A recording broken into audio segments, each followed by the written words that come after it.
It's the Dating Diaries. It's Dating Diaries. This is your host, Christal XO. You guys know it's Wednesday, so it's all about Dating Diaries. I am one half of the Dating Diary conversation, and the other half, you always have. At this point, I feel like you have a cigar every Wednesday and Friday.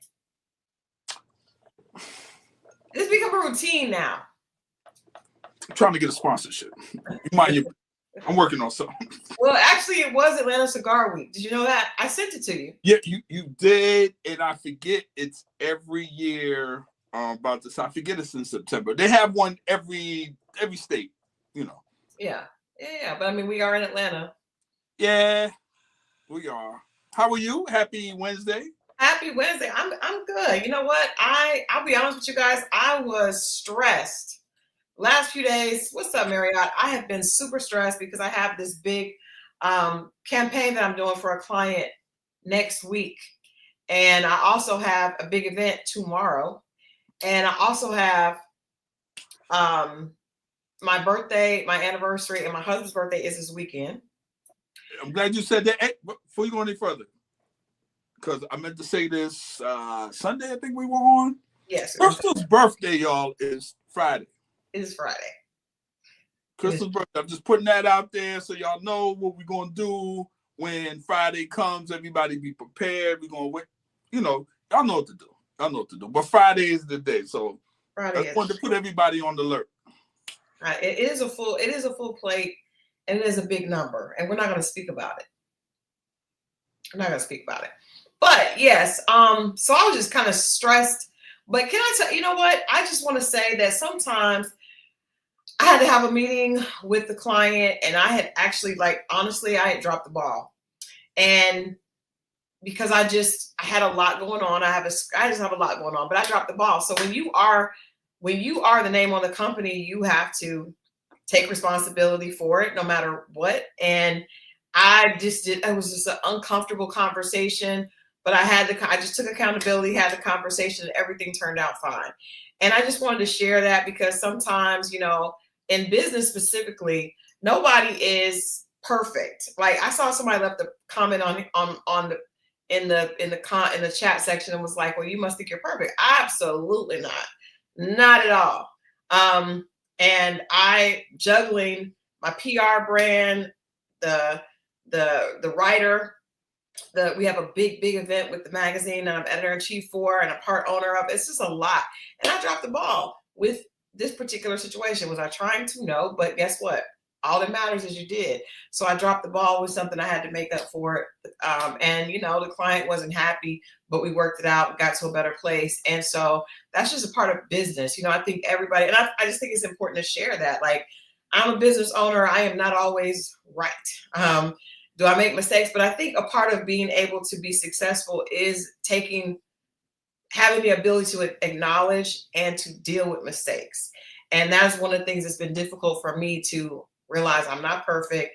I'm going to make mistakes and give myself grace. And so I have to do that in business. I think we also have to do that in dating, right? Absolutely. That doesn't mean you're not wrong. It just means that you're human. Apologize, take accountability, apologize, and move on. So I did that. It ended up going in my favor. I had a very uncomfortable meeting Monday. Yesterday, it kind of carried into yesterday, but today we're back on track, good footing. And so it's just a lesson to me and to everybody that, hey, we're not perfect. There you go. I appreciate that. I think, and you're right, everyone, whatever it is, business and your personal life, what up, C Boogie?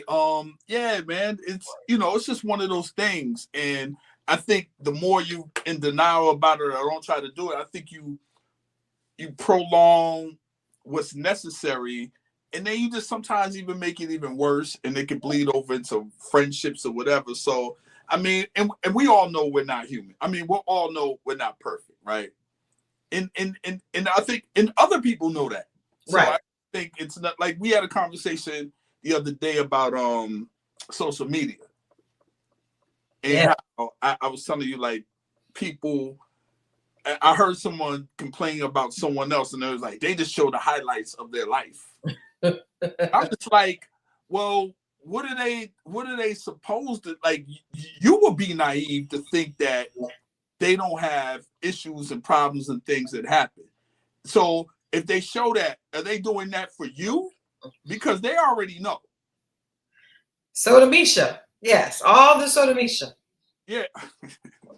Sodomisha. All on Sodomisha. So. No, you're right. I think that, you know, that happens here. Like, I think that's what I love about what we try to do here is we talk about dating disasters and dilemmas and we, you know, we make fun, but I think both of us have been very transparent, which, you know, admitting that we're not perfect when it came to relationships. Yeah, we're getting ready to get into dating mistakes on Ready to Love. This is all a segue for that. This is a fancy segue for us. Yeah, slow down. I know Haitian Empress is trying to push me forward, but we're going to talk about that. But I think on this channel, I think we try to give grace. I think there's a lot of channels where it's attack. And I think what we try to do is, yeah, we do say this is wrong, but we try to give a little context to it and a little grace. You know what I mean? That's true. And I don't care what the other people doing. We're more entertaining. I'm saying it, man. I think so.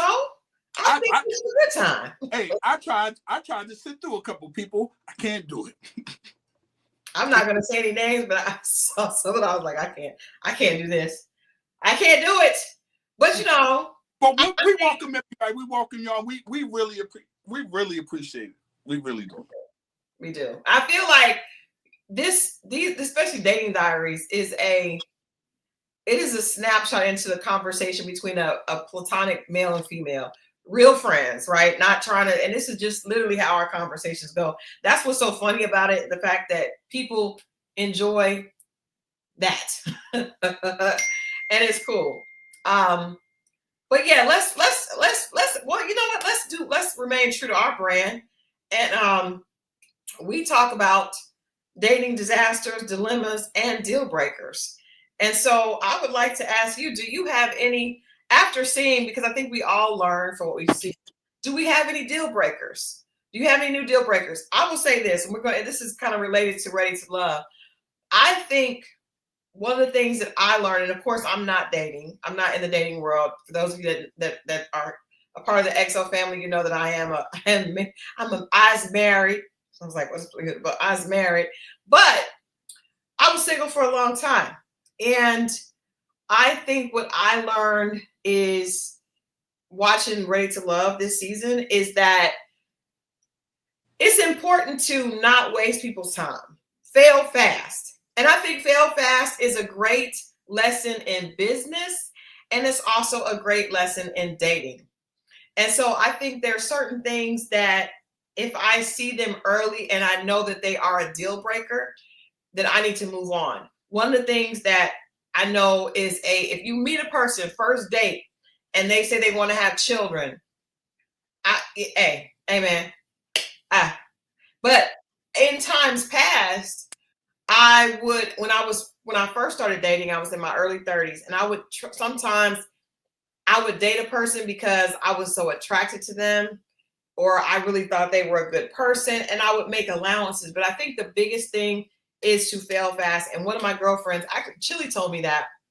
She was like, get out quick before you have feelings. Because when you have feelings for somebody, it's harder to think straight. So get out before the first kiss, God forbid, the first trip to the honey pot.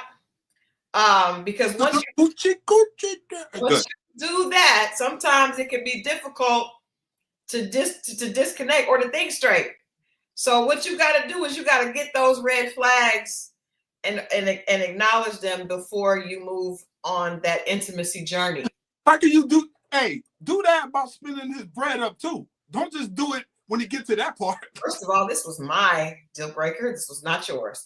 My deal breaker has nothing to do with spinning nobody's bread. Okay. Now, if the gentleman wants to treat me over a conversation, I am not a dream killer. I am going to have a conversation. However, like I said, I'm going to try to fail fast. So I'm going to get what I can from those conversations to get out. But I'm going to go to have the conversation. What's the difference between a red flag and a deal breaker? How is that contrast? Honestly, I think the more discernment you have, they kind of end up the same. A red flag, like a red flag means to stop. I don't think we need 3 red flags. Stop and think or stop completely? I think a red flag is stop completely. I think depending on the red flag, yeah, like if he wants children and I don't, that's a red flag. If he lives in a room, I stop. Like a border room, like he's renting a room out the way. Yes. Yeah, I mean, I would not say that. I would just go ahead and do it. We just go on and ready to love because I was watching an interview that Cisco did during the show, right? Watching an interview that Cisco did, and he said that he told, this is Cisco and Taye. I thought Cisco was an attractive fella. However, in the interview, he said that he was renting a room. He said that with production was doing a Zoom, because if you guys know anything about the casting process, they do Zoom calls with the cast before. First of all, they're looking for someone that's attractive. They're looking for somebody that has personality, right? Usually attractiveness supersedes personality. And he said, he told them he did not have a living room. He did not have a kitchen. He had a shared space. They shared a kitchen space, and he didn't have a living room, and he had a room. He said he told them that. So at the point that you hear a person has a room in their 40s, for me, I don't need to go on any more dates. Now, I will admit, in my younger years, I may have been like, damn it, you know, maybe he's attractive. You sometimes just really want the eye candy. But at this point, and I would tell my daughter, I would tell my little sister, I would tell my cousins, he did have roommates. There were other boarders in the house, right? And there's a lot of people live like that. I'm not. Oh, that's not a dig. That's just saying, for me, that would be a red flag. But he also, one thing I can't be mad at him, because he also was honest about it. And I just want to say, in his defense, a lot of people have come on Ready to Love and not been honest about their living situations. So I think in that situation, that red flag is a deal breaker. Some red flags are deal breakers. And to me, living in a room in your 40s, in your 30s, it's a red flag. It is a stop, do not pass, go. The interesting about that, like, I dated someone that owned 2 boarding houses. You know her. Okay. You know who I'm talking about. Yeah. She owned 2 boarding houses. Okay. And seeing that process, dudes going, like, arguing who ate each other's food, breaking into people's rooms. Thanks. And you just think about that. He'd be like, yo, it's usually guys that came out of a halfway house, right? Facts. Halfway house, because it's almost like a halfway house. And then you go into a situation like that, because at that time, it was like $150 a room or $150 a week or whatever it may be, right? I don't know what it is now. This is like damn near 20 years ago. But seeing that and her going there collecting rent, wanted me to go with her, and I just like, and watching these brothers, right, have jobs. Like, a lot of it was manual labor, moving companies, warehouse work, and such. And I'm saying to myself, I'm like, yo, man, like, how do you, it's a starting point. And do you say, well, do I date? And most people's like, well, you probably shouldn't be dating right now. But you take that same situation and turn it around, and no one says that to the woman. It's always the man, because then the woman be like, well, if I'm dating you and I need help that paying this and this, that, and the other, and no one says to her, well, yo, maybe you shouldn't be dating. You see what I'm saying? Because that's the thing that we're not the same. Men and women are not the same. No, if you are not able to take care of yourself, or to the point, and that's, to me, it's a starting point. Do I think you're ready to date living in the boarding house? Probably not. You know, you probably get lonely, so on and so forth, and you're trying to figure it out and you want company. You know, and I get it. But is it the most wise thing to do? Probably not. Unless she's in the boarding house too, or another one across town. I don't know any women living in those. I just know that's what I'm saying. I don't really know women in those situations. I'm sure there are women that are down on their luck. I would say this. In their car, I do know that. I would say it's not smart for anybody to date. This is my point. I have 2 points. First one, it's not smart for anybody to date when they are down on their luck to that extent, because you put yourself in a position to attract what you really do not want long term. So as a woman, if you are down on your luck, you are going to attract a man who is trying to control you. He sees that you're down, he sees that you need him, and he's going to take control of you. You're not going to attract an amazing man if you're living in your car. This is not Pretty Woman. This is not fantasy. You're going to attract somebody that is looking to be a predator because they see your situation as an opportunity for them to have leverage. A good man is going to, probably see that as something that's not for him. But I also want to say that we don't hear men complaining about that. Actually, to the opposite, men are complaining more about women who have all their stuff together and they don't feel needed. So no. Let me just finish this thought. So yes, do I think it's smart first of all, men should not be dating if they do not have their stuff together, because men, no matter where you find him, if you find him in the sewer or if you find him in the boardroom, he wants to lead. I know homeless, well, I won't say homeless, I know jobless men who will come into a situation and feel like they have the right to lead because of what's in between their legs. So because I know that you're going to want to lead, you can't lead me if you're not ahead of me. No, can't do it. Stop it. Now, for women, a man will reach down and pick a woman up, but he is doing so he can control her. So I think nobody should do it. But men have no problem picking a woman up if they like what she looks like. So if that woman is okay with being controlled, that's on her. But 9 times out of 10, it's not going to work either way. That's all I was saying. I wasn't saying men don't do it. I'm just saying, should she do it? That's all. I get it. I know a woman that drove trucks and lived in the truck. She got divorced and she lived in the truck. But she probably didn't have to. She probably just did because. Well, she was paid. She had a lot of debt. Okay, well, maybe that's a smart way. I saw that on Oprah one time. This married couple, they were truck drivers. They got rid of their house. They lived in their truck and they paid off all their bills. It was smart. Well, here's the thing. So when I met her in that process, she asked me, well, I saw a situation and she was going to the truck stops to shower and stuff. Oh my God. So I was like, yo, because she didn't tell me for a minute. And then I was like, well, yo, you could do this and you could wash clothes over here. Do you know I couldn't get this woman out of my place for it? Not surprised. I was like, hey, She said, there's heat. This is cozy. The Wi-Fi is jumping. But see, that's the thing. Most of the time in situations like that, the person is not going to be a good partner because they don't have, their cup is empty. Literally and figuratively, their cup is empty. So they're going to be draining the other person, whether that's a woman or a man.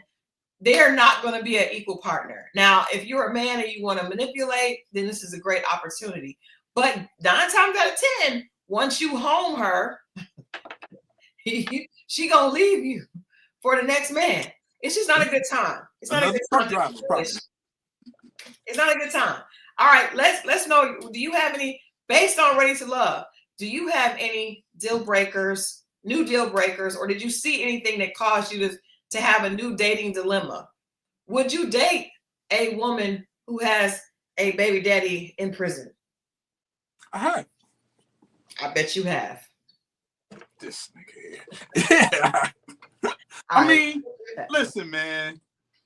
Things happen. It's removed, and that's why I said what I said on the last show. Like it wasn't the last boyfriend. You see what I'm saying? Yeah.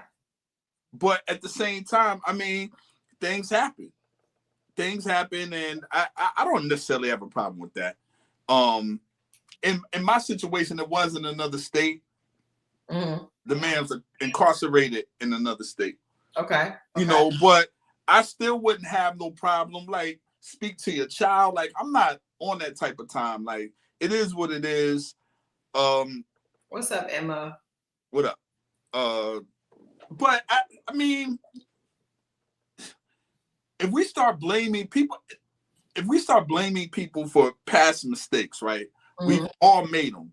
Facts. I mean, everybody would be boxed in. I mean, yeah, I agree. I mean, I don't date women, so I haven't dated someone whose baby daddy was in prison, but I have dated someone myself who has been in prison. You see what I'm saying? I mean, what it is? I mean, it wasn't my baby daddy, but I have an ex that spent some time on vacation. Yeah, and I bet he had great penmanship. But here's the thing. He did. but I didn't meet him. Wait a minute. I didn't meet him when he was in prison. Just so y'all know, don't be trying to come for me in the comments. I know. Yeah. It wasn't in prison. I know the replay game. He had been out. He was not writing to me in prison. But there are women and men, because what is that? Love after lockup. There are men and women who do reach out to people in prison. Hold on. Haitian Empress has something to say about your trucker, Mo. She said there was a safety element. Truck drivers are routinely deal with SA. So that is true. I don't know if she was trying to use you to stay safe, but how many nights did you offer her at Casa de la Mo?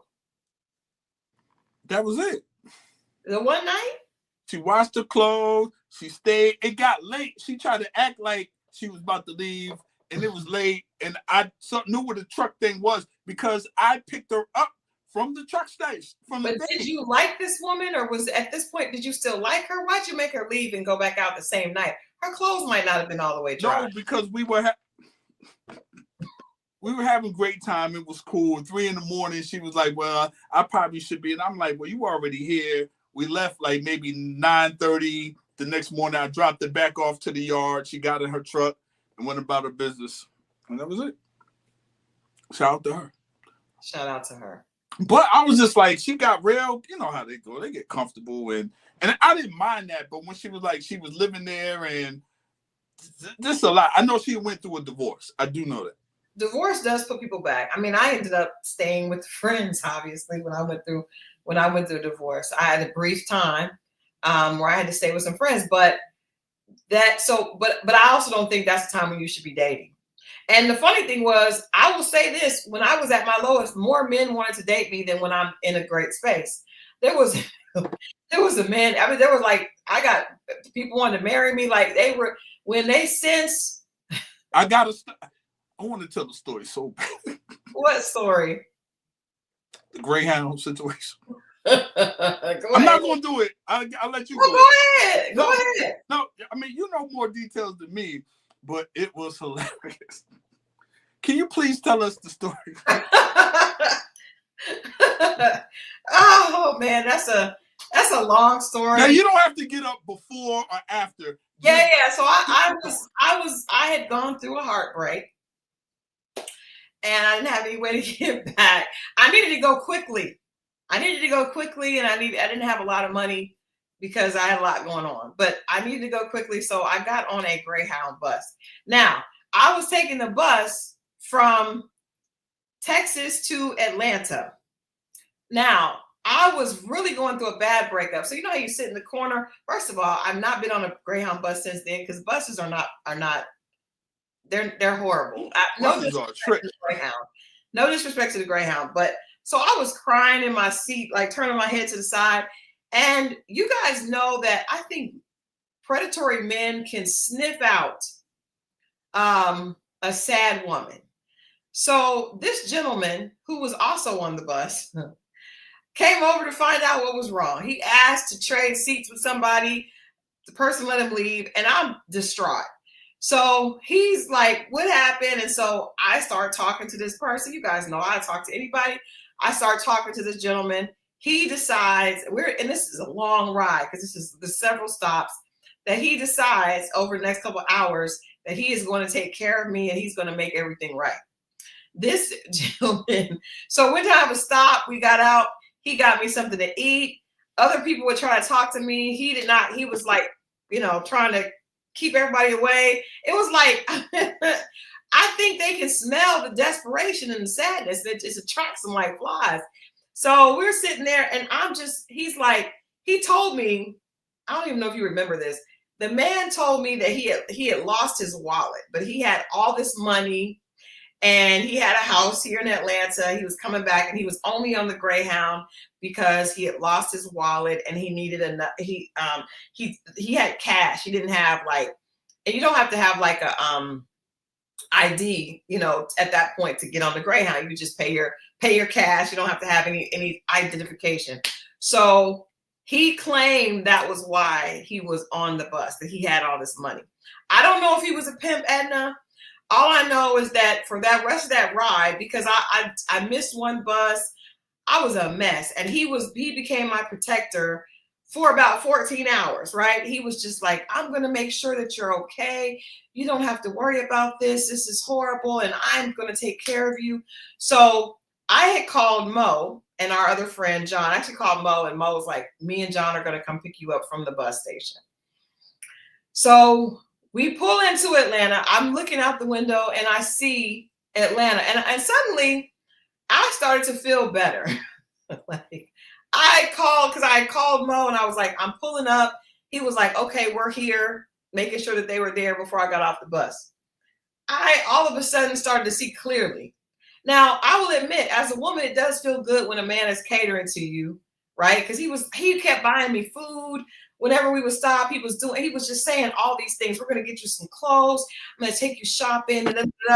He was saying all these things. I know I could have been trafficked. Thank God. So anyway, thank God that my friends were there. So we get to the station and Moe and John are there. Now, I don't remember how this guy looked because that's how off I wasn't paying him no attention. Moe is 6 feet tall. Our other friend John is 6 feet tall, but he's dark skinned, bald head, dark skin, goatee. Moe like goatee, bald head. So they look very formidable. So we get off the bus and there's 2 6 foot tall guys are waiting for me. So I was like, there's my friends there. I'm going to go with them.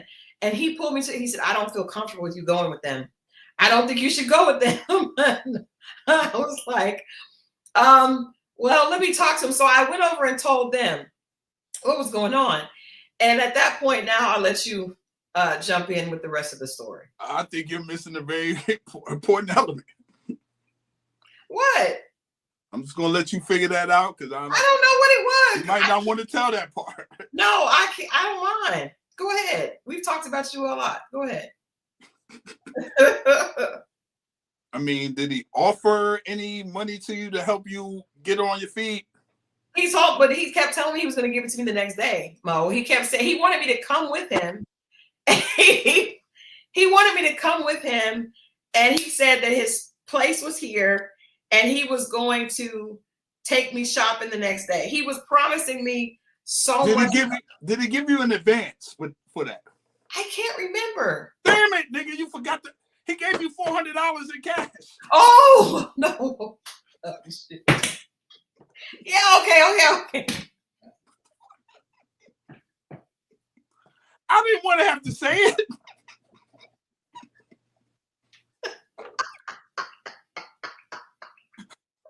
Nigga, that's the best part of the story. Oh my God!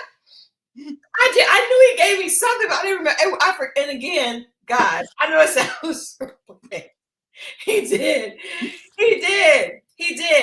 But he was telling me, this is how bad did Christal look. How did I look when I got there? I don't even want to get into that part. I don't want to get into that. But here's the thing, though. Here's the thing. Christal took the money and never reached out to I couldn't. No. I couldn't because he kept texting me. He was supposed to come get me the next day because he was like, I don't trust them with you.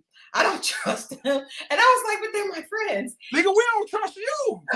So John was just totally irritated. Mo is more of a talker. So he was like, Christal. And then John was like, no, go. But here's the thing. Christal has a conscience. So she felt bad about taking the money. She did. I'm gonna put that out there. She felt bad about taking the money. I did. I was scared because when I got to them, I started realizing, this could have been bad because I don't know where he was trying to take me. This person he did not smell fresh, right? And I just don't. I knew I didn't believe his story, but he was making a great argument. I mean, he did a lot.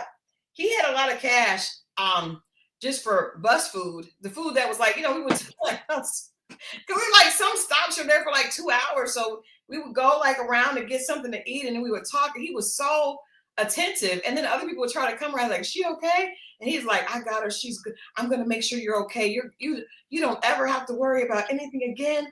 And I was like, okay. But then it wasn't food on the bus, Corey. It was like, there would be like a Arby's or something around. Okay. Around at the bus depot, near the bus depot. Yes. He gave me the money because he wanted me to be okay. I feel so bad. And then he kept texting me the next day that he wanted to come pick me up. But I felt so much pressure.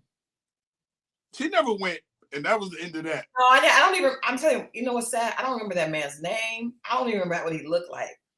I just know that when he saw you and John, he was like, no.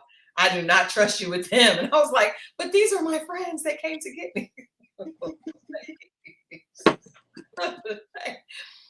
It was not good because for the $400 cash was needed because I left on some ridiculous stuff, like, just angry and emotional, and y'all gotta give me some grace. I was you gotta understand, Christal has a conscience, right?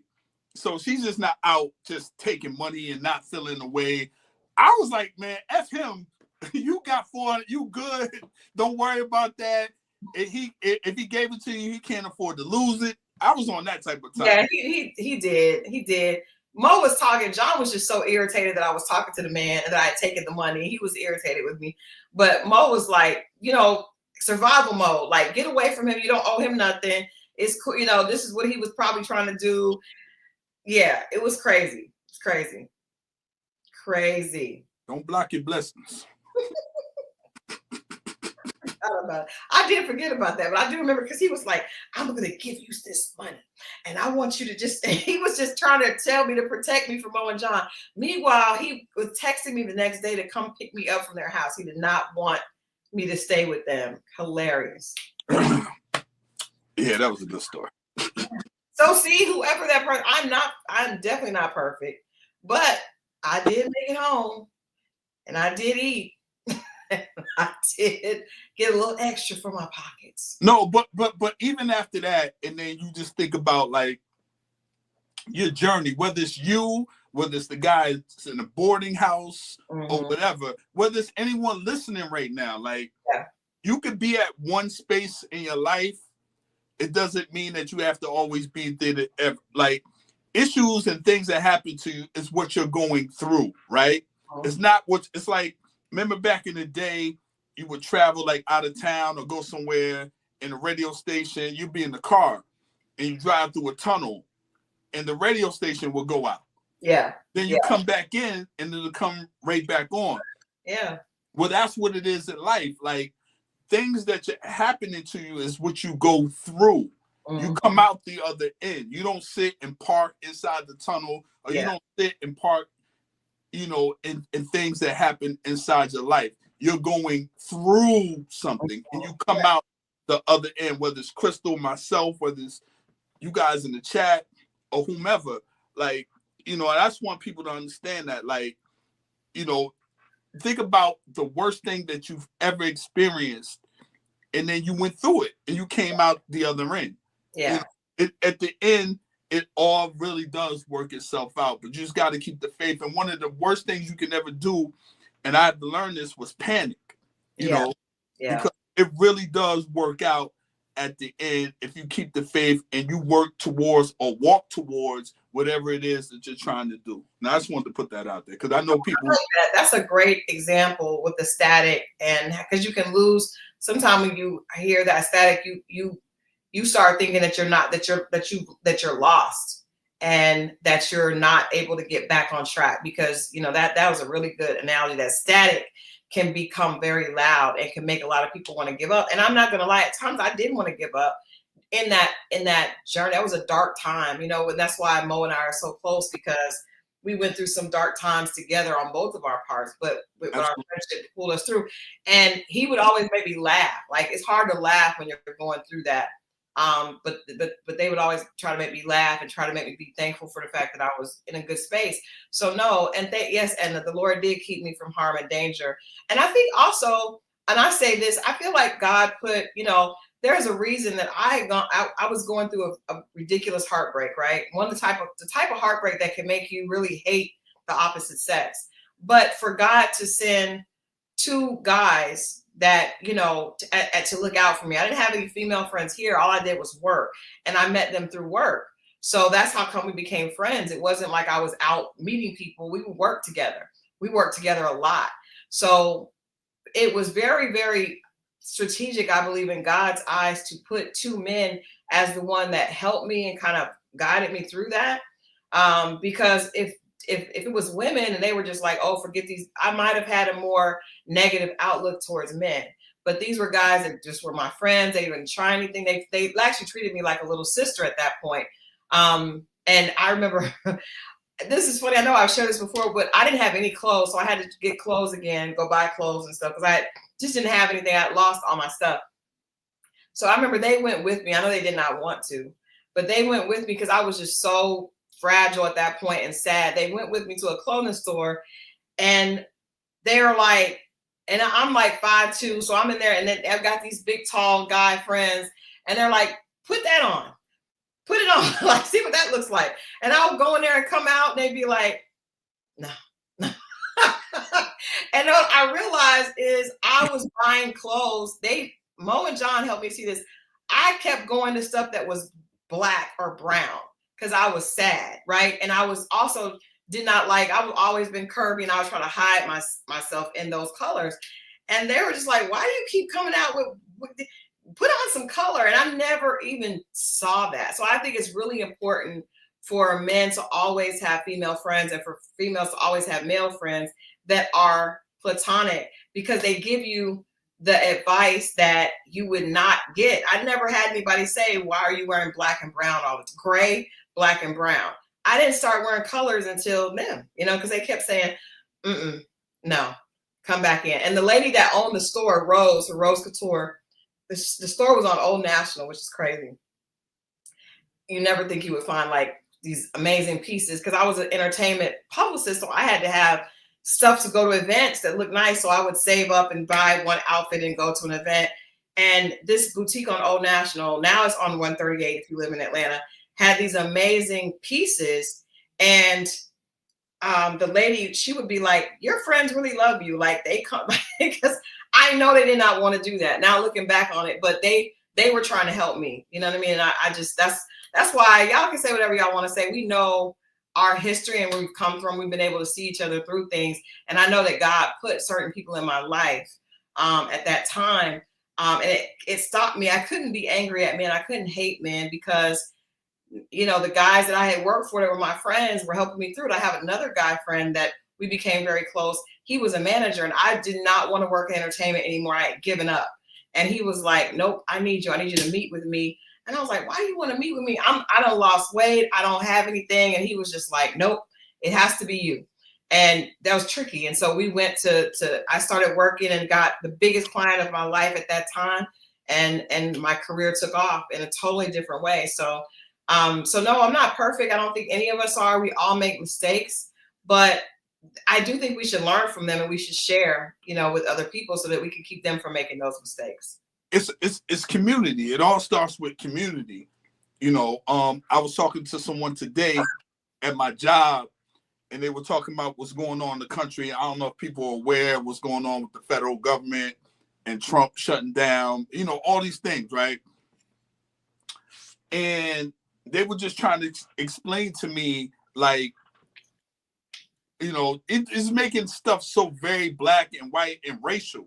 Yeah. You know what I'm saying? And even though that he's like you often say, two people can be right at the same time, right? But at the same time, what I'm trying to tell him is like, things start with community. It really, really starts with community, us helping each other and figuring us out before we figure them out, because we still have a problem. He's busy trying to tell me, well, if this wasn't this, and I'm like, yo, we are out here killing one another every weekend, every day. They talking about Baltimore and Chicago sending the National Guard, so on and so forth. And I'm trying to tell him, like, he was like, we're at war. I was like, we're at war with ourselves. Yeah. We have to get one another, like, and he's debating me, and you need to do the statistics. We're only this percentage of the country. But it's still us. Everything starts from home. Yeah. We have bigger things. So what I mean is community is if we have friends, if I have something or have resources for something, like people talk about using people. Actually, my friends are supposed to use me. My friends are supposed to call me my friends. I want to be real clear. Right. But what my friends aren't supposed to do is misuse me. But if I have resources, whether it be unemployment or whatever it is, then they are supposed to call me. But what they're not supposed to do is misuse me. And what I mean by misuse me is, if I send you somewhere, I put in a word for you, be on time. Mm-hmm. Be respectful. Do what you say you're going to do. Yeah. You know what I'm saying? Whatever that is, so it's really about community. Christal has helped me plenty of times. When I left music alone and I got back at the workforce, Christal was my reference, the work reference to get back into the workforce. So we're supposed to show up as well. Yeah. And be representation of that. So it's one hand wash the other, two hands wash your face. You know what I'm saying? Uh-huh. And in dating, I think it should be that way. That's why they say it's a partnership. Yeah. I got my woman, wife, girlfriend, fiance, whatever that is, her back. But we gotta, I think, and you talking about red flags, I think we have to be mindful and conscious of who we pour into and understand what that means. And hopefully, at the end of the day, I guess it's all a gamble. Yeah. But we have to put things in place or have boundaries to understand where, if it is the wrong person, it didn't go too far. Yeah.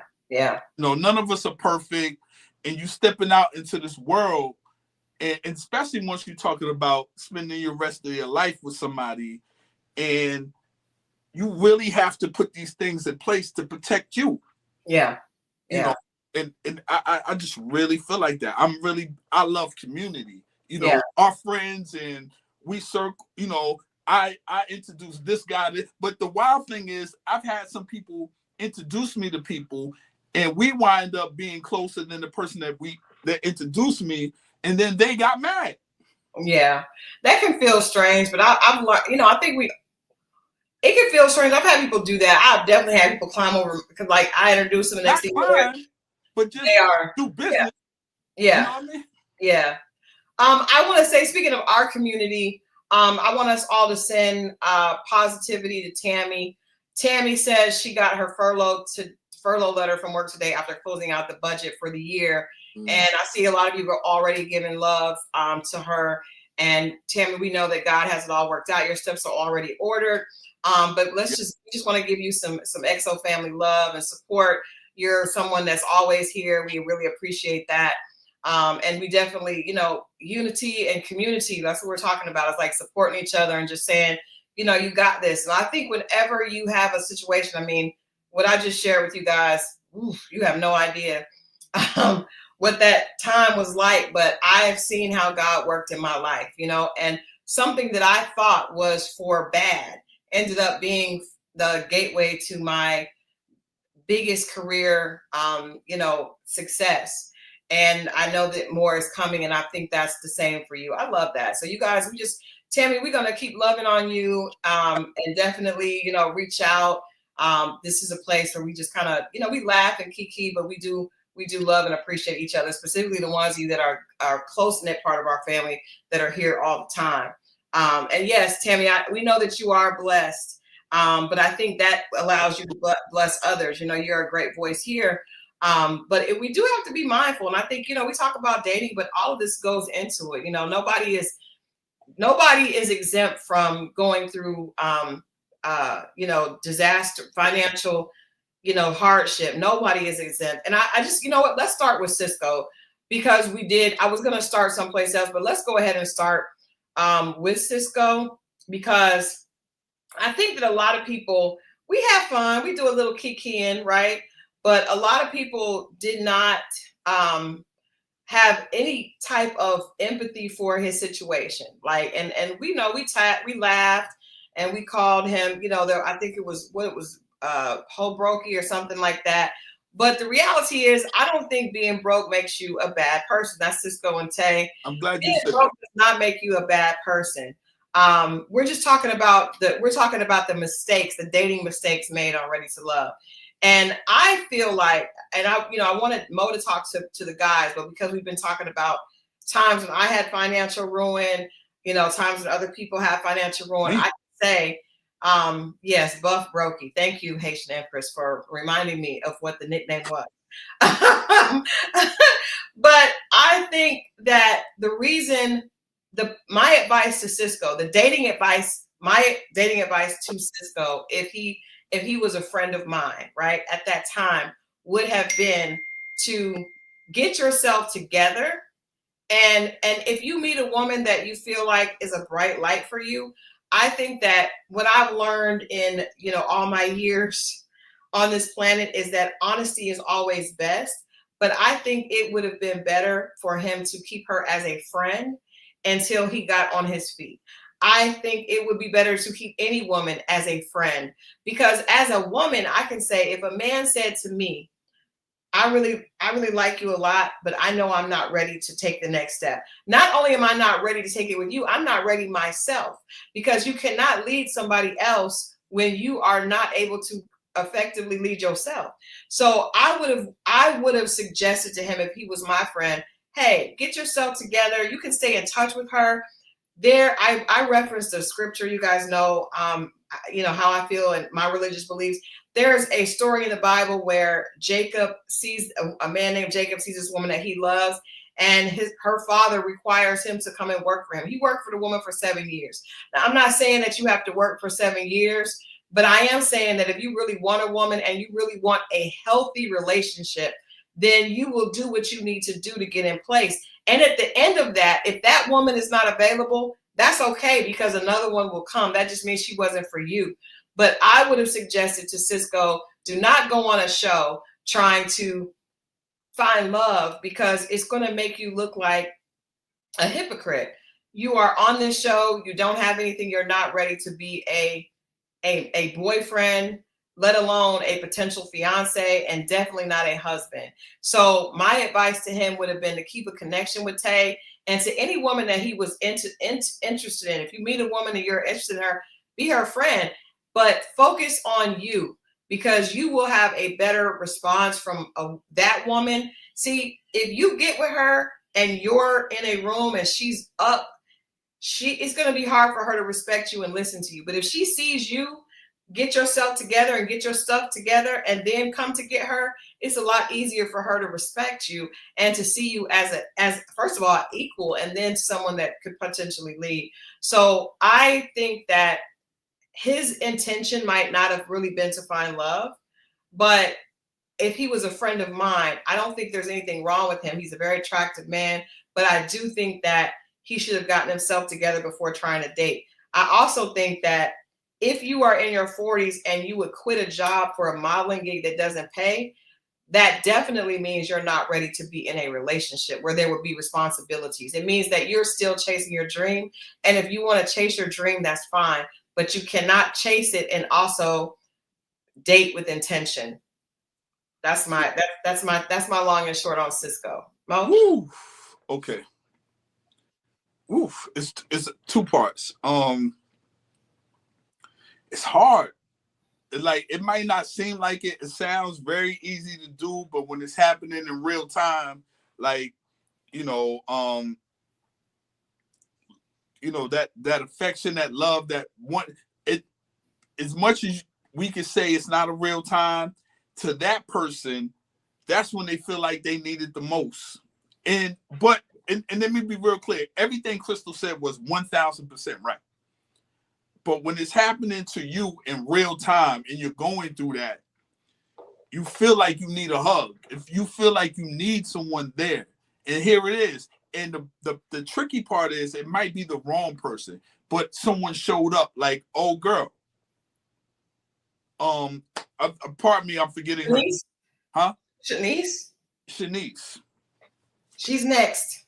So she would have been there and she was willing to do it and pray over you in the whole nine, but you wasn't feeling her. And this is where it gets tricky, because you need that. You will use that energy to get back on your feet. And this is what Christal was talking about. Like, you'll get that and then you'll go to another woman and it'll be a Taye or whoever. And this is where it gets tricky for men. This is me speaking to whether it be Cisco or brothers like him, because, you're grown, you're not a virgin, you were married before, and you're out here in this world and you love the company of women. And when you're at the lowest, you want to feel that love. And here it is, it's this woman that's ready to give it to you. You don't necessarily feel her in that way, but it's like, damn, what do you do? And she seems to be accepting to your situation. It's, this is where the discipline comes in. Mm-hmm. It's like, tag, man, and some brothers might have to bump their head on this a couple times in order to get it. But that couple times is a couple of hearts being broken. And I'm not saying any of it's right. I'm just saying this is the process for men. So women thinking that these guys he just don't care, whatever.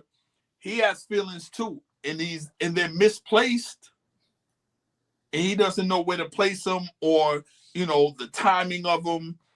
It sucks. It sucks. But you start feeling selfish, and for you to get over the hump to where you need to be. Right. And my advice is, man, whether you read, like, do your homework on it. Whether you have to, what do you call it? Whether it's pray, whether it's what do you call it? The meditate, or what is, because it's the wrong thing calling you. And unfortunately, a lot of brothers that had to learn it had to bump their heads, but that bumping their heads is bumping somebody else's heart, life, and they're pouring into you, and you're really throwing somebody else's love and effort, the same love and effort that you want to give Taye, and she dismissed you. You're doing that to someone else, and you don't even know it. Because I know it seems intentional a lot of times. It does. It does. On the woman's part, it feels intentional. Yeah. I appreciate a man saying that. Like, that was really big. I'm gonna keep it real. Some of it is, some of it isn't. But in his situation, he picked what he liked, but at the same time, what he liked, he wasn't ready for. And that's the tug of war within yourself. But I promise you, this are all the guys out there. Once you start to master, because at the end, it's really desire. Yeah. Desire, not just sexual desire to be loved, desire to be wanted, desire to be needed, if that's what you see what I'm saying? It's all that. And that's basic human, it's part of our basic human makeup. All of us have those desires, right? So let me see. Linda said, I've been single for almost 10 years. I miss affection and a friend at the end of the day, but I'm not ready emotionally, so I sacrifice being single for now. I think sometimes Thank you for that, Linda. I think sometimes Thank you, Linda. we judge ourselves, right? And I think that this is the thing. There's a thin line between, not being ready and being afraid to jump out there. Talk about it.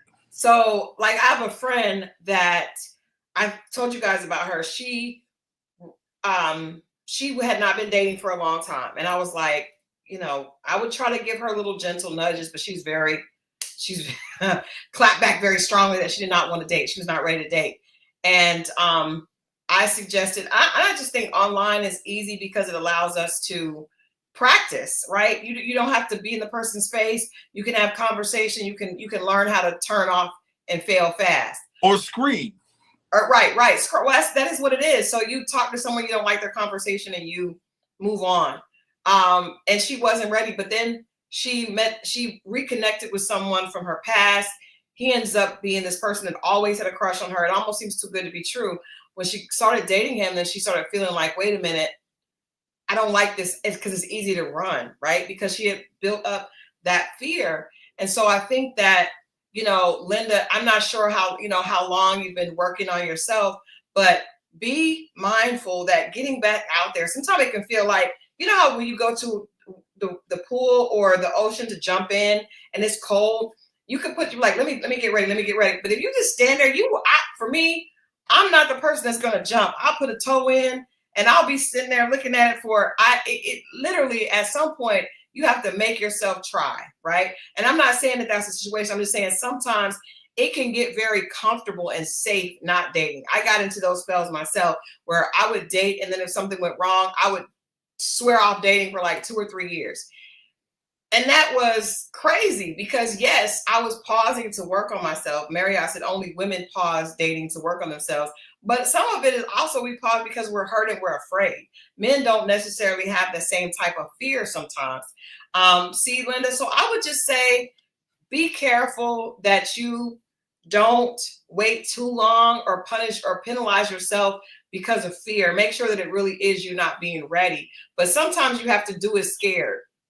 Sometimes you got to do it because what my friend did, she did it scared. She wasn't ready. She tried to run, and she just texted me a couple of days ago. We were talking, and she was like, "This is the most beautiful thing I've ever just encountered." But the thing is, she was like, "We have disagreements," and I said, "Arguments are actually healthy.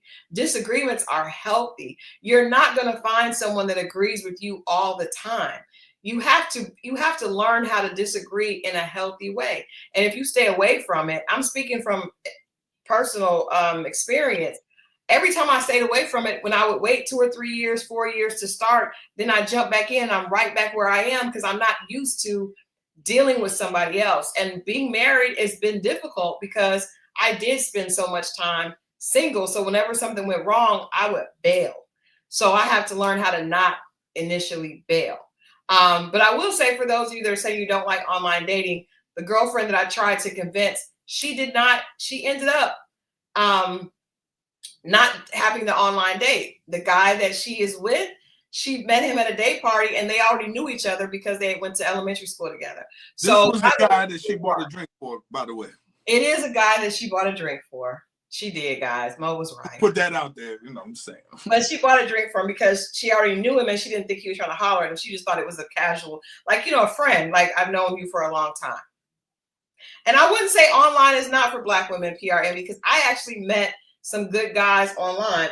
They weren't the guy for me, but I know, babe. I know. I know some people that got married from online. So yeah, I think that there are good people everywhere. You can never say, you can't blanket everything. But I want to move on to the next one. So we talked about Cisco because I want to get through some of these dating mistakes that we all witnessed on Ready to Love. We thought this would be a great dating diaries episode to do right after the wrap of that show.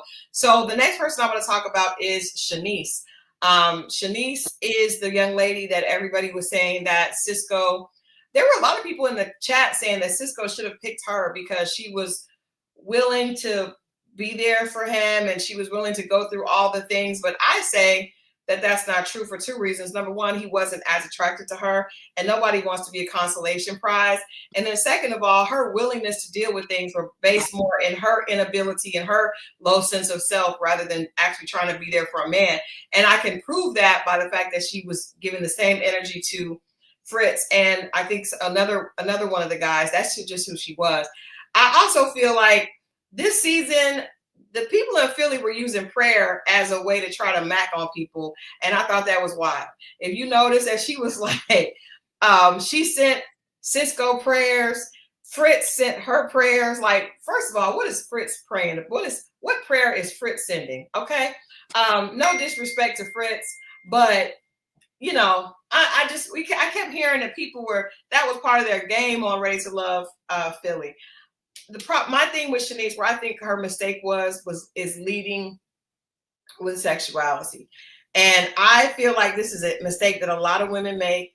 It's easy to make in this dating landscape because everything seems so superficial. I always tell you guys that I really do believe that men go for the looks over everything else. And I really do think that. However, that doesn't mean that it's going to work, right? And also, whatever is for you is for you. So leading with the sex may capture someone's attention right then, but it's not going to lead long term. You're going to end up being in a revolving door of being used physically. So when you lead with that, it's not enough to keep them. It's kind of like the analogy that Mo used last week about eating candy. Yes, candy is good, but it doesn't fill you up. And eventually you either go have more candy or you go find a meal. So if I tried to eat candy all day, I would still be hungry. And I also would still need something else. Like one Snicker bar is not going to make you full. So if you lead with the things that are superficial, it's not ever going to lead to a substantial relationship.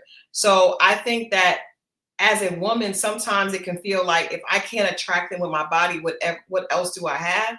And I feel like you have to focus on what it is about you that will attract the right person, because that, you're right. Tasha said nudist, polyinterest, and prayer just don't go together. It don't.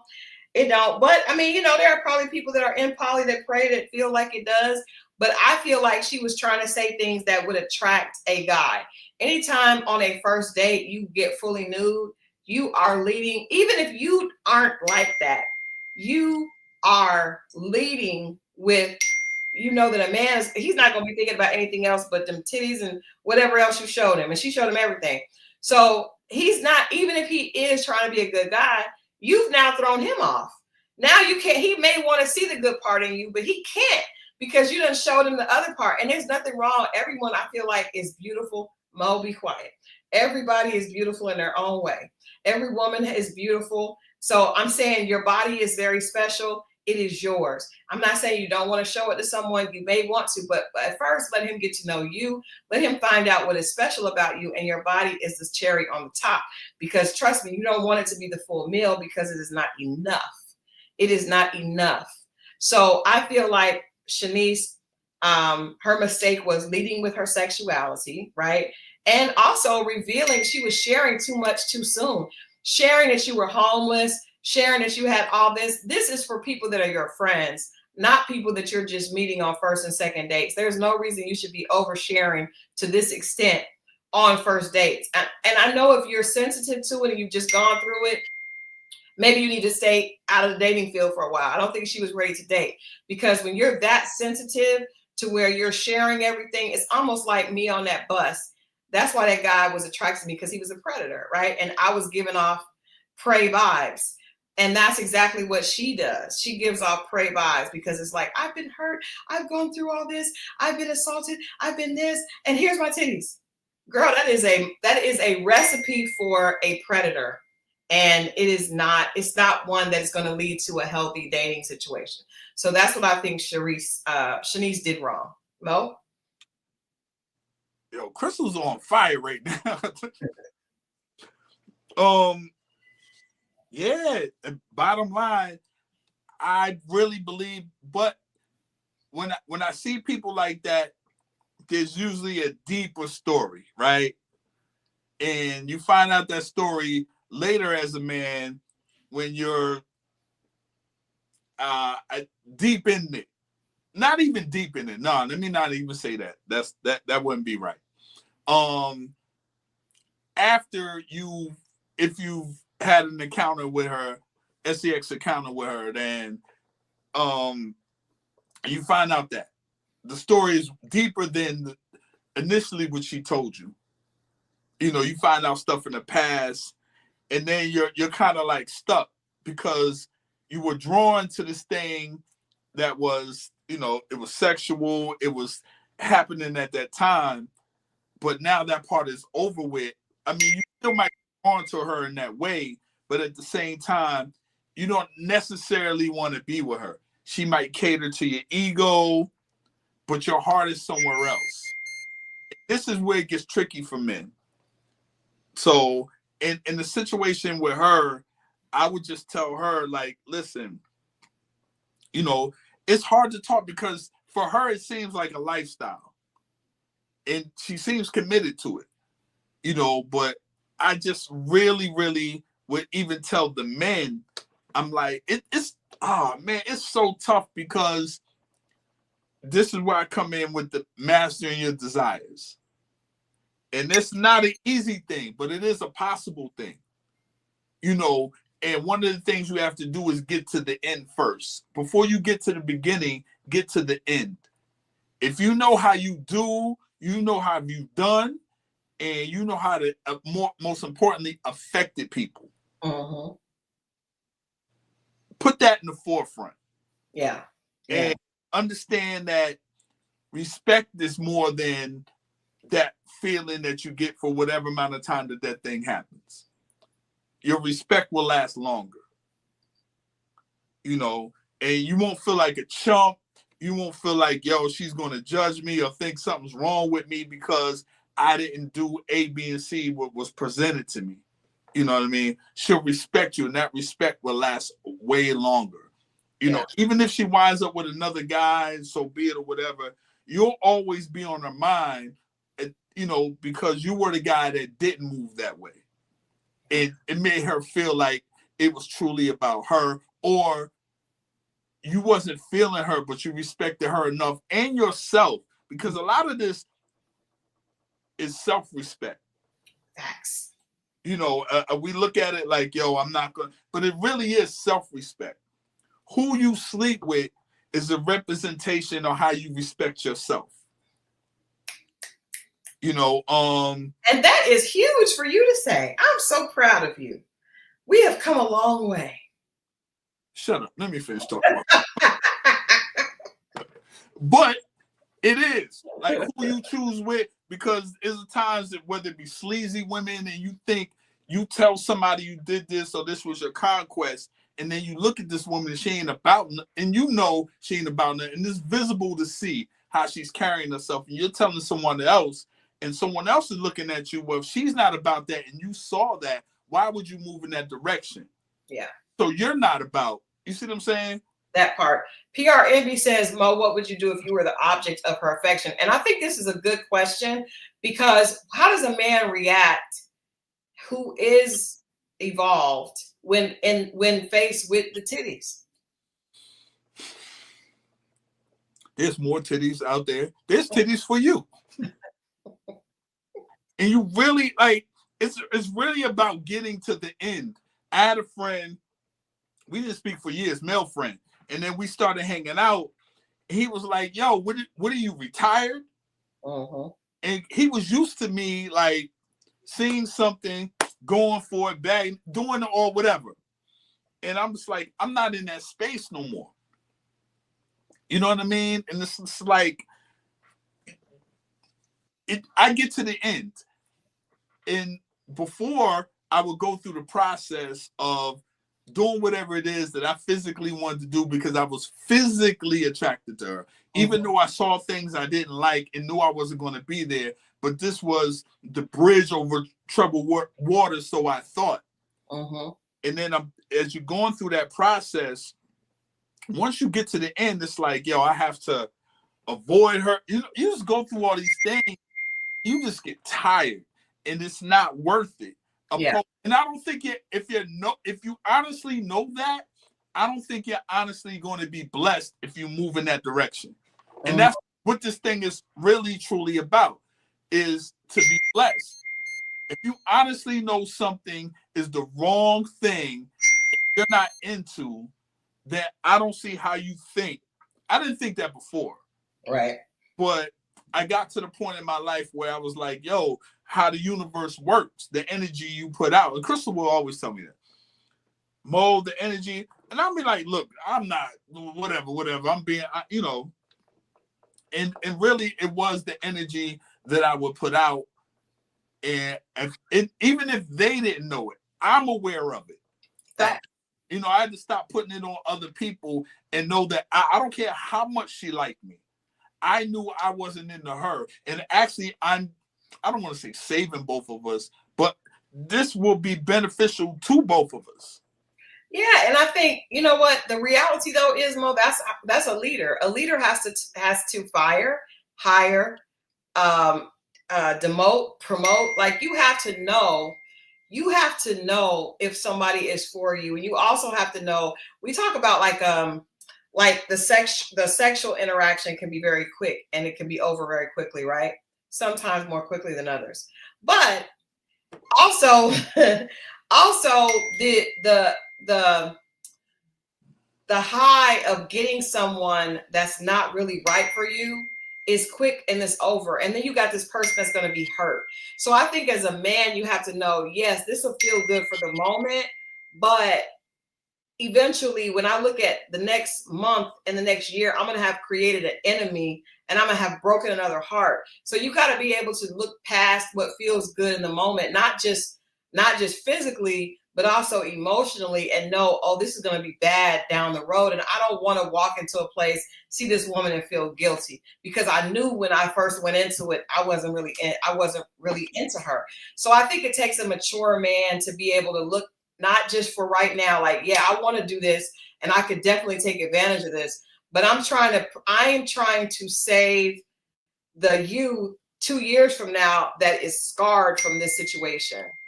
One of the best things that I told me the dinging is too loud. It's because my phone is connected to the computer and I have a big event tomorrow. I'm sorry, y'all.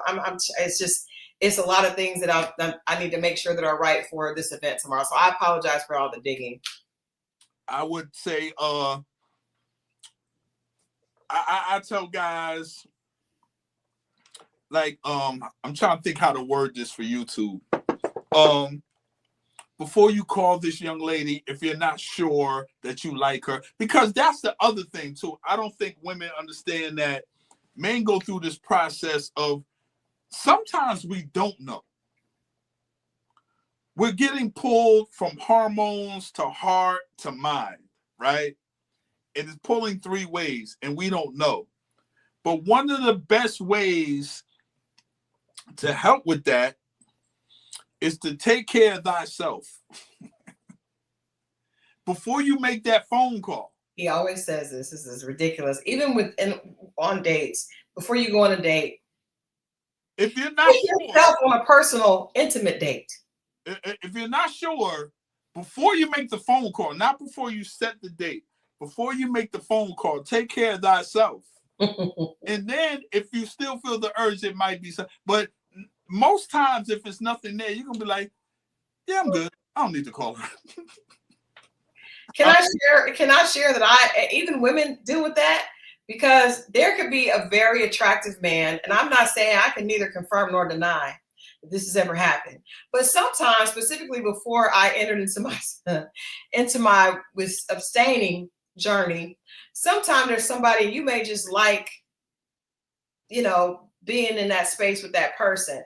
And so Mo gave me this advice. He gave it to me for men, but I felt like, men don't understand that women also sometimes have an itch that needs to be scratched. So I tried it out myself and took myself on a date. And then I was like, I don't really feel like driving anymore. I don't feel like driving. I'm gonna stay in tonight. I think sometimes you can figure out, is it really this person or do I need to scratch this itch? Even sometimes, like I have hung out with my friend. Sometimes you can be lonely. I know people say I'm alone, but I'm not lonely.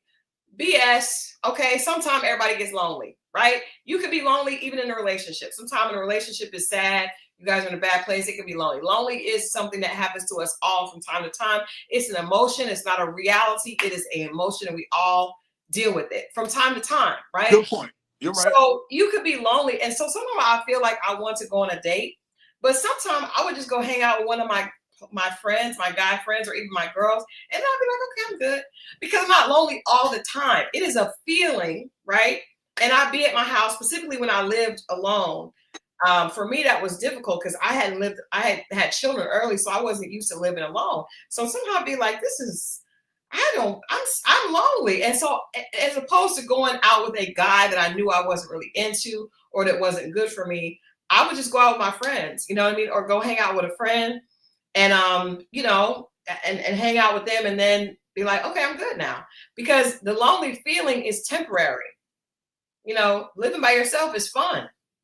You may occasionally get lonely, but as opposed to making a bad decision, and I know men and women do that, I just wanted some company. I let him come over. Now I end up sleeping with him. I really didn't want to sleep with him, but I just wanted some company. So right around the holidays or times that other people are doing that, hang out with your friends. Have a plan in place.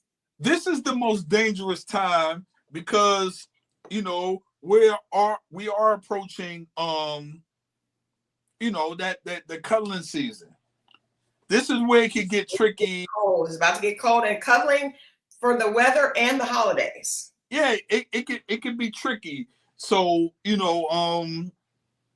as much as you might need to do that to find out who's who, or not even about finding out about them, but it's really finding about you.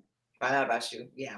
I just wanted to put that out there. Homosexuals are lurking because the temperatures are getting colder. This is true. Thank you for the PSA, Haitian Empress. Let's move on to what a guy did wrong, a mistake that a guy made. I'm going to let Mo start, and I'm going to go right here. Let's talk about Jay. What mistakes do you think Jay made besides that outfit and perhaps that hairline combination with those braids? What mistakes do you think Jay made this season? Because even though it seemed like he had a good connection with Kiara, what we learned as soon as the reunion, second part of the reunion happened, is that connection was paper thin. Okay. One of the things that could be a red flag is when women say they've spoiled. When a woman tells you that and you're not in that position to keep, because it's a monster. It doesn't have to be an ugly monster, but you have to keep feeding it. And if you're not in position or your heart is not there to do that, then don't go that way, because they're satisfied with, because you have to keep it up. And especially if it's already being financed by someone else. You know what I'm saying? The company or the production. So that's one of the mistakes that he made. You have to be careful with that. When women tell you, a lot of times women tell you, be like, I'm hard to manage or whatever. And you might think it's cute because you can manage what she's presenting now. But a lot of times they're telling you, I could be a handful. She told you. I like to be spoiled. I'm spoiled. She told you. Uh-huh. Listen. Don't judge it based on that. She's telling you for a reason. She's really, really telling you for a reason. And another thing is, don't commit so early. You ain't have no business telling that woman, yo, we came in here with a pact that you don't owe her that. You don't owe her that. She's not your woman. You don't owe her that. This process is for you to explore and figure out who you like. That's how you got in trouble with Sahara and that whole thing. It could have been anybody else. Don't commit too soon, especially if you're not sure. And don't base sure on she's pretty. Base sure on you really feel like she's for you. She's pouring into you. You feel like you can pour into her. Don't base it on superficial stuff. Base it on real stuff. You committed and she held you to it. And she's not wrong for that. You said it, you got to own it. don't be jumping out there and saying stuff if you're not sure, or even if you think you're sure. Give it some time, brother. Give it some time, because she's gonna hold you to it, and she's not wrong for that. Because once you say it, you got to do it. That's just part of being. I think it's part of being human, but it's really part of being a man, because you have to be a man of your word. It's a lot of stuff that I didn't want to do, but I committed to it, but I had to do it because I wanted this person to respect me. And even if we wind up not like each other, she's going to be like, yo, he's going to do what he's going to do what he say he's going to do. And be a man to that, because that's, we talk about a man pays this, a man keeps his word. Facts. You know, we could do all the financial stuff or whatever. I see dudes financially that don't like women that'll do it just because they got the money to do it. But keeping your word is something different.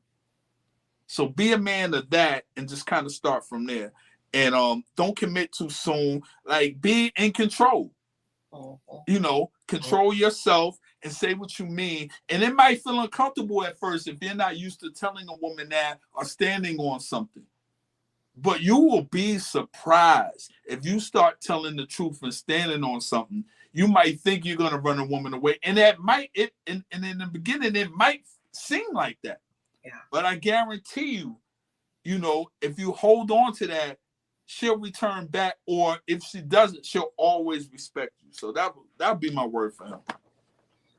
I like that. I'm gonna just let that ride. I wanted, our initial thought was to let Mo talk to the men and me talk to the women, and so I think we need to do that. So I'm gonna let that stand. I think that the only thing I would say, the only thing I would add to that is that Edna said that Jay saw his parents and wanted that lifestyle, but you can never ever try to rush something, and you can't try to recreate something. You got to let it grow.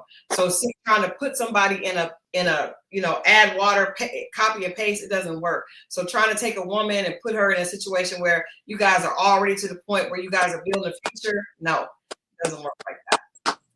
Great point. We are rocking and rolling tonight. I'm gonna step into this. I'm gonna step over here and I'm gonna go to Angie. What I feel like Angie did wrong this season. Angie, as we know, was the fun girl. And the biggest thing that people probably will remember about her this season is her acknowledging that she bust the windows out his car. Actually bust the windows out the house is what she said. It was not a car. It ended up being a house. But I don't think that was the most important thing, because Angie also, a lot of the other girls on the show had no problem with busting the windows out the car. So I think we need to acknowledge she's not the only person that was doing that. But I think the problem with Angie is that she hasn't learned. Angie, to me, came off as very, not very self-aware at all. She does not understand that it's her reactions that are causing her the problem. Also, I go back to her conversation about the child's father when she was pregnant. If you have a man, this is the thing, ladies. If you have a man that you don't trust to drive you to the hospital when you're in labor, and that's his baby, then you have made a unbelievable mistake in who you have chosen to be the father of your children. If you don't even trust that man to drive you to the hospital, how in the HE double hockey sticks do you expect him to be a father and to be a role model in your child's life? We are starting out at failure. So I think, to me, with Angie, is there's a lot of growing that needs to happen.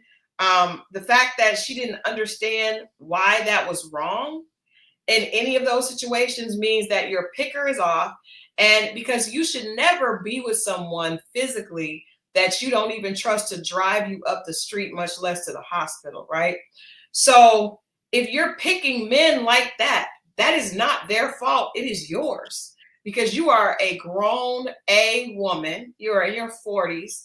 Even if you were in your 30s, it is still your responsibility. It is all of our responsibilities to raise and take care of ourselves after 18. So whatever man you chose to be your baby daddy, myself as well, that is on you. And if you keep showing up with men that you have to disrespect, or take control over, or not allowed to be a active participant, a partner, not even to lead, but just be a equal, then you're picking wrong. You're doing something wrong. I also think that Angie, and the mistake that Angie was made was leading with fun. Right now, I do think this. I think that we're supposed to be fun. I think a lot of us are too serious, self included. I always get that feedback from my husband, like, Christal, you're just too serious. But I think that men say that, and I think there's some truth to that. There's a lot of us, I would fall on the other side of that. But I think when you are showing that you haven't grown, and instead of growing, you're focused on having fun, then you also are on the other side of the street that is not wife material. So you're always going to be seen as a plaything because you haven't done any work. You're just focused on fun. Fun is a distraction. So I don't want to work on myself. I don't want to figure out why I keep attracting the wrong man, why I keep finding men that I don't respect, and I'm emasculating them in the relationship. Instead, I just want to go have fun. I want to feel on them and get some sex. So that is a distraction from actually really doing the work on yourself and building something that's substantial. You can have fun, but not when the fun is a distraction. And her comments about sex, being sexually attracted to Cam and all that, that's fine. But it just showed me that she's not focused on the realities. There's a lot that's underneath there that she doesn't want to deal with. And just like we say, a lot of times men will use sex as a distraction, women do as well. So I think that, to me, I think she's a good person. You could tell she really loves her family.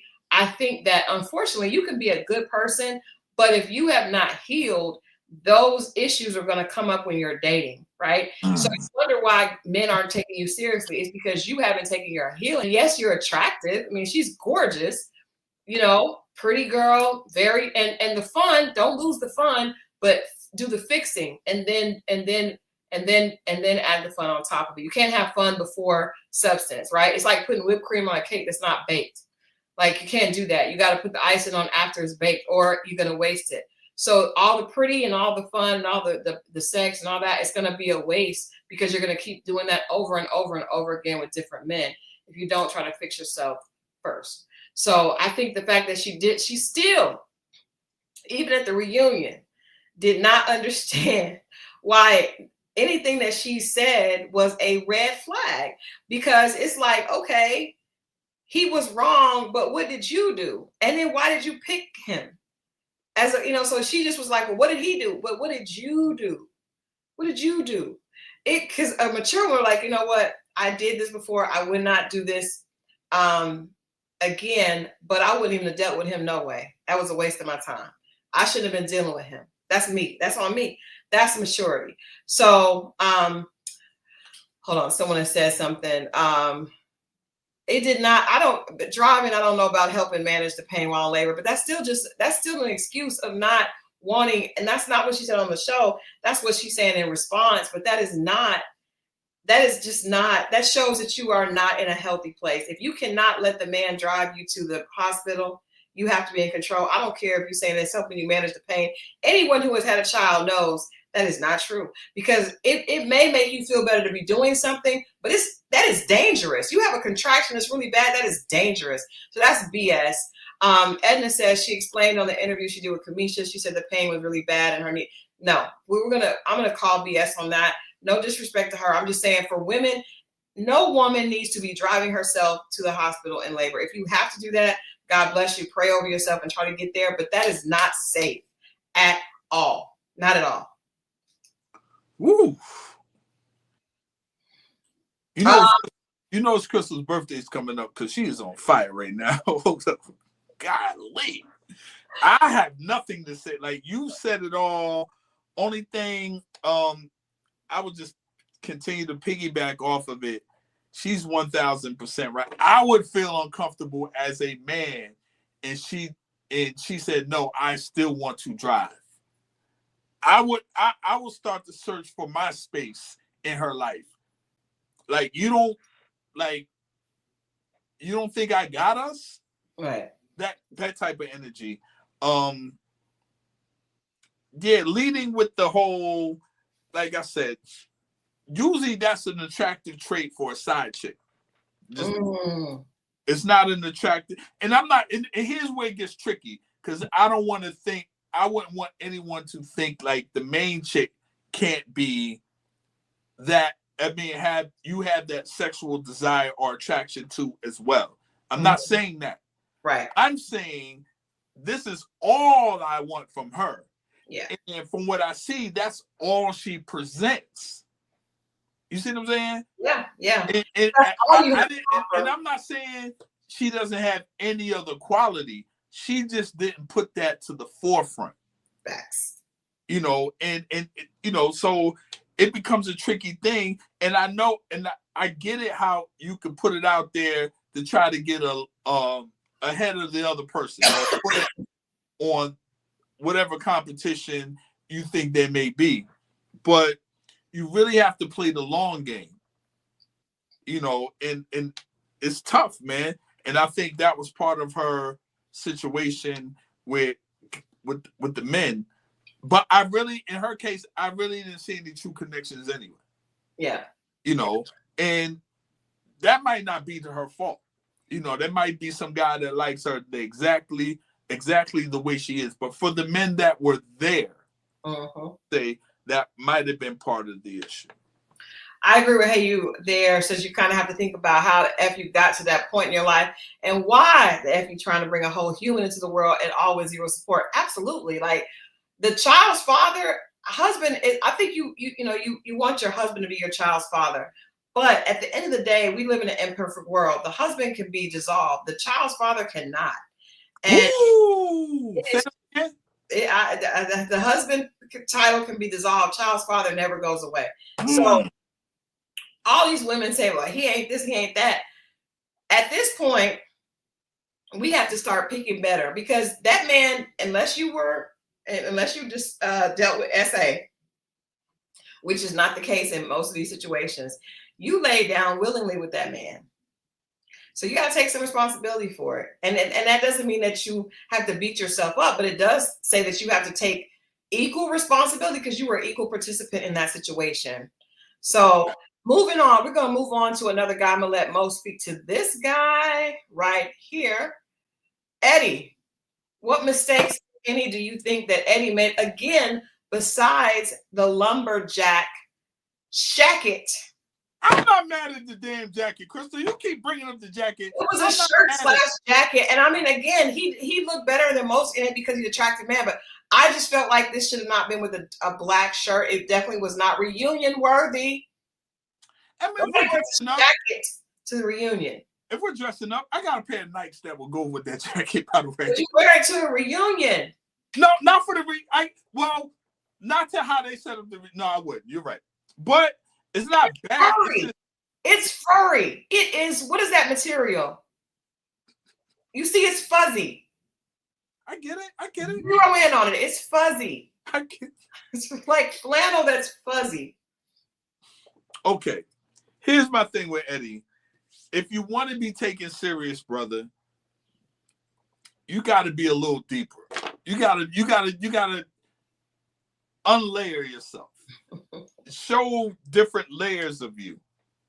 You show very surface things. And then your perspective on what a woman should do, even if you feel that in your heart, it's a little too early to say. And if a woman is not all that, it doesn't necessarily make her a bad woman. You're not going to get everything. You know what I mean?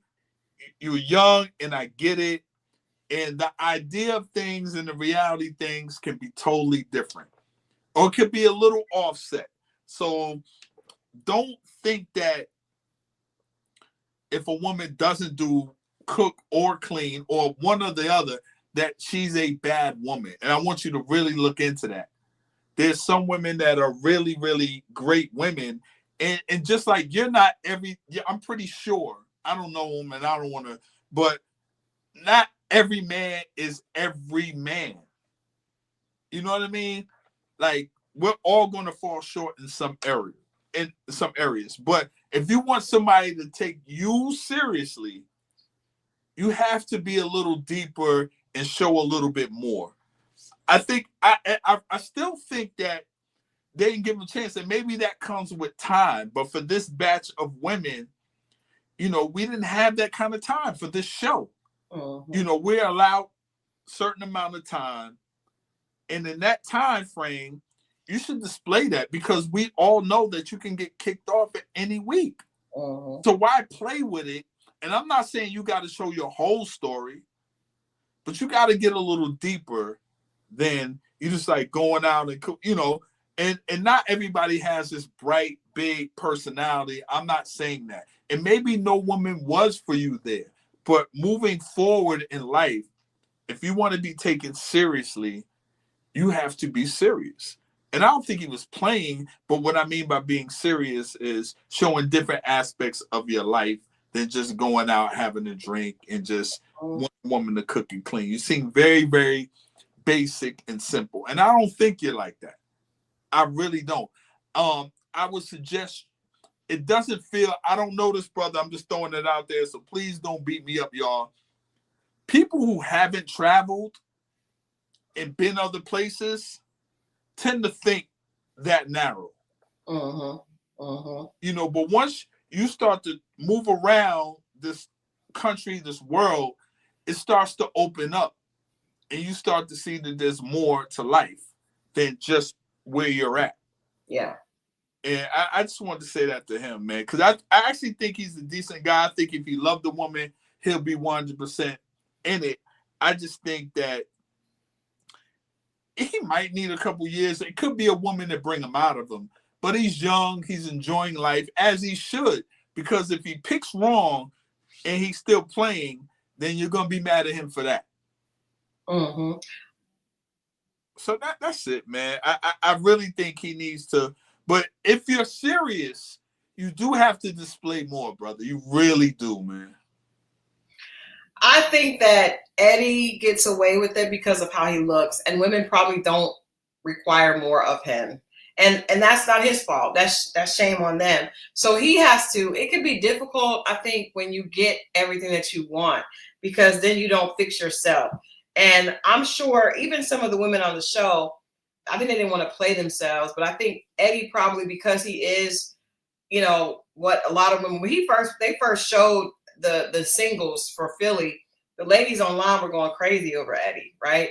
So he probably doesn't get much pushback, even if he's not coming evolved because of his look. He's also very young. So I just want to say that from a female perspective, like, he is probably getting a lot of mixed signals from women, because women are probably accepting what he's putting out because of his physical looks. But as we see at the end, women will do that for a while, but when it comes to a real partner, they really do want somebody that has more substance. Great point. Oh, that's dope. And a lot of whether you look nice, whether you're a player, whether you're in that mode, this is the part where it backfires. Yeah, you could get them. It's not about getting them. It's just like the pretty woman that can get. It's about keeping them. It's about keeping their interest. It's about really being something. So I didn't mean to cut you out. I just want to. No, that's what it is. I want to go to, this is a difficult one. Deanna next. You know, I know we gave her a lot of flack, and there was a lot going on with her personality. I don't think that I don't think we got a chance to really see her in a good light. I think that if you watch the replay the other night, you saw a different Deanna. And even with her interview with Kojo was very different. But I still think that what I think was wrong with the show is, you know, almost the same problem as Angie, even though they come off very different. Angie comes off very playful. She comes off very defensive. It feels like Deanna is in a Mortal Kombat game. Okay. She's like this. Ugh. Like, you know, like she has the physique of looking like she's a fighter, and she's ready to fight, and she's looking up, and she's always so prepared to fight. Like, all my life I had to fight, right?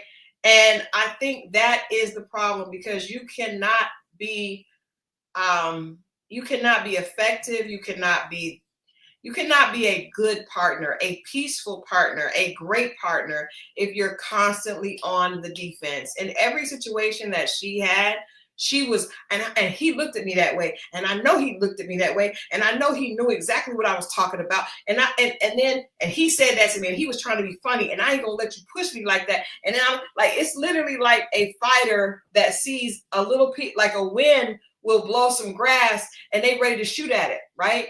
And you guys know, like, when people are that, it's like they have a hair trigger, they will go off, and then when they're not right, they will still defend their actions because I don't want to get hurt.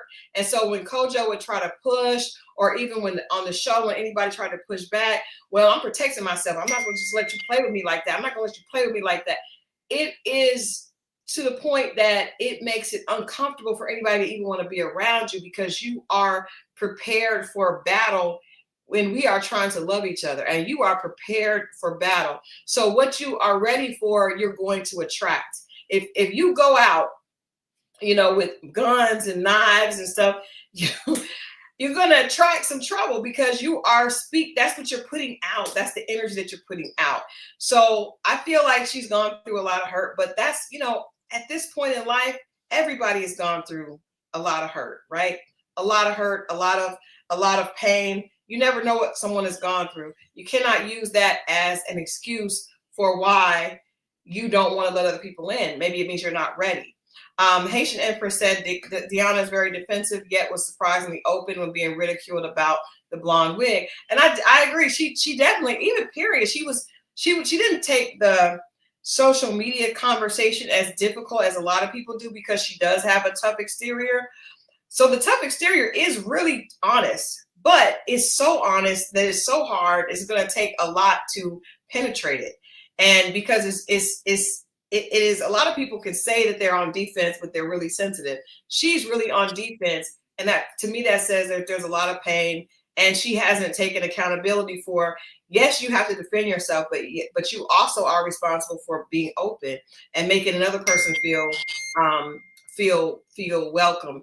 And she did not do that. And you don't only, this is my biggest thing with her, you don't only show the evolved part of yourself to the right person. You just have to be that person all the time.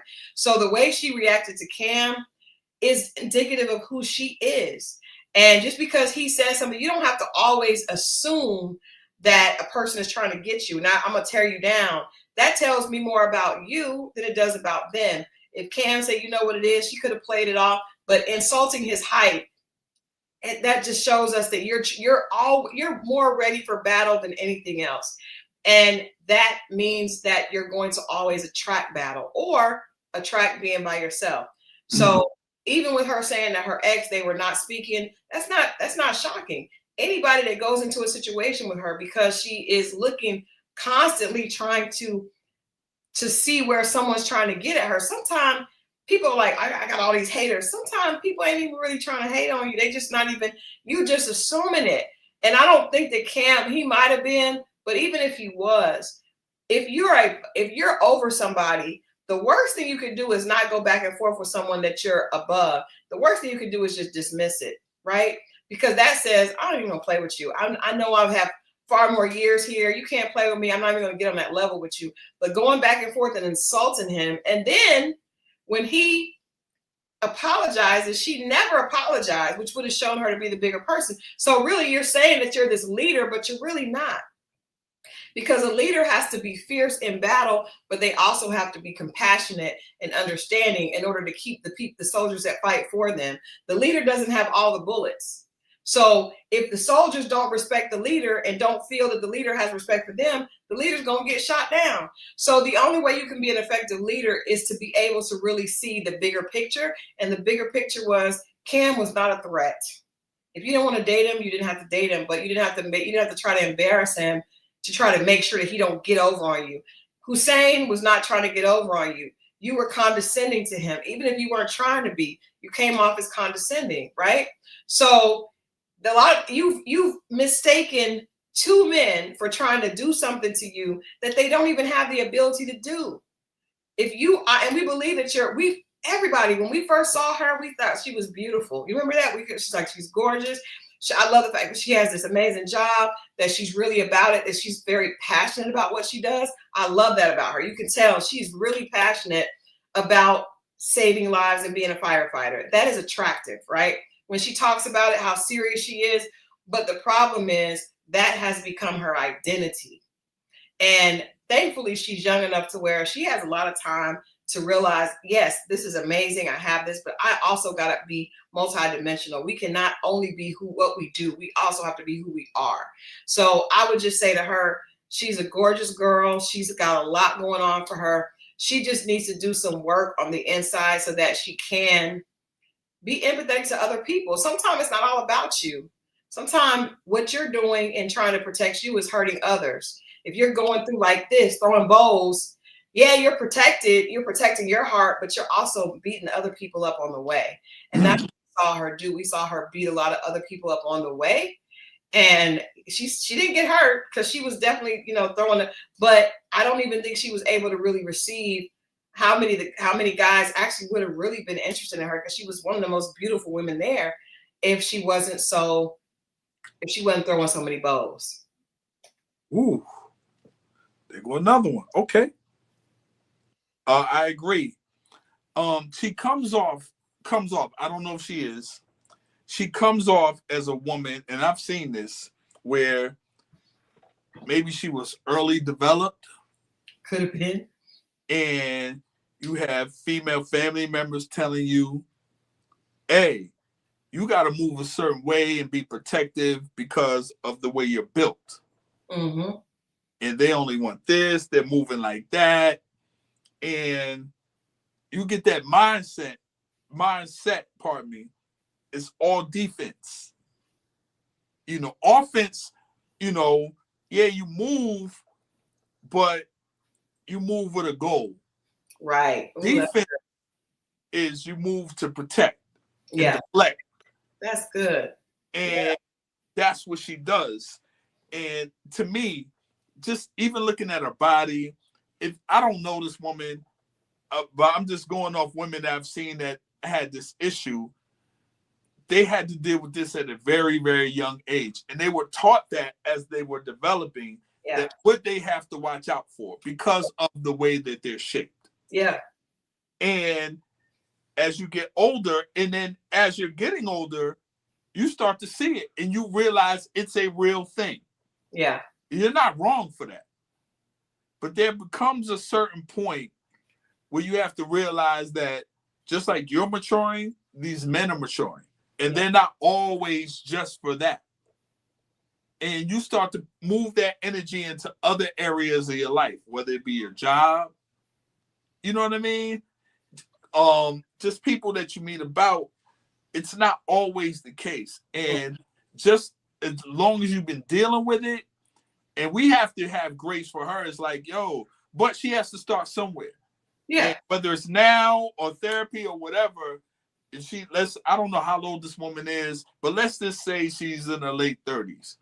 She's been doing that since her late 30s. Right. And you got to shed that, and having conversations and listening and watching herself and reading these comments and the, people making these comments. Hopefully that's a start. Yeah. And as you start to reflect and look in the mirror and say, wow, am I jumping the gun? Am I already there before they're there? Mm-hmm. And that happens a lot of times. So, like I said, I don't know if this is this woman's situation.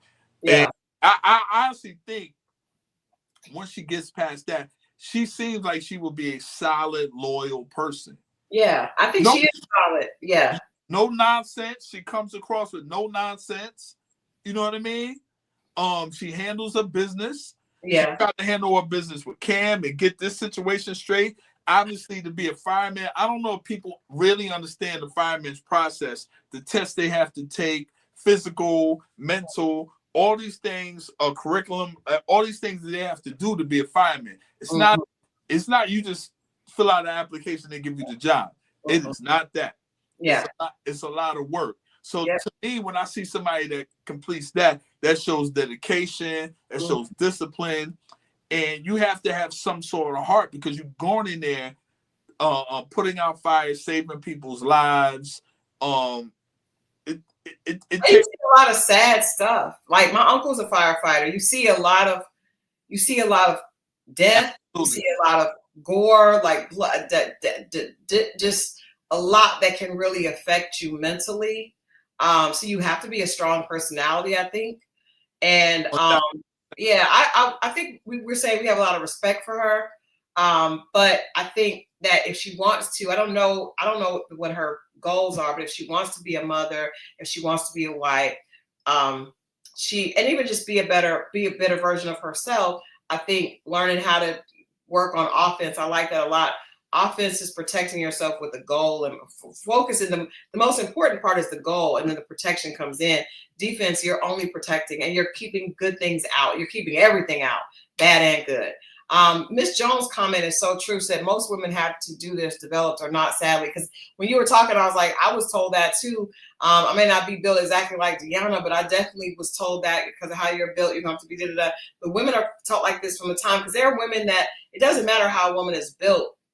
There are predators that are turned on and have all types of things. So you're right. That is part of a young woman's and they gotta be tough. Depending on where you live. That's gotta be tough. And let me say this to the ladies, man.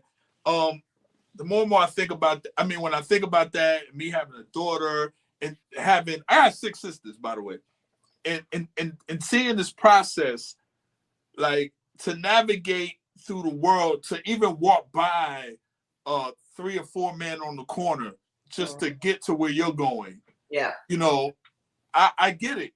I really get it. That's why I never try to get predator vibes or gawking at women and whatever. They think I'm trying to ignore them or whatever. Not. I just don't want to give you that energy like I'm on some predator type stuff. But and it's not to say every man is, but I can understand, because I see guys and I'll be like, yo, calm down, like relax. So I can imagine being a woman trying to navigate through this world, personal life, going to work and having to deal with certain things, that yeah. But the trickery comes in is when we see women that like it from the guy that they like. And this is where guys get confused. Well, we thought you liked that. Well, I like that from him, not you. Yeah. And I'm not making excuses for the men. I'm just saying this is where men get confused at. So they don't know if you like them until they make that advance or say whatever they feel like they need to say, which they don't. Yeah. So it becomes tricky, but more tricky for you, because the world is fair. Trust me, I know some dudes and I just be like, what are you on? Like, you know what I mean? I'm talking about married guys. I'm talking about the married must be the worst. And a lot of times they do. The married ones be the worst. But when I see certain things and I'm just like, and I have to even check me. I'm like, yo, am I sounding weird? I'm gonna keep it real. I very rarely voice it. But when I do it in a jokingly way, hoping that they get it. Yeah.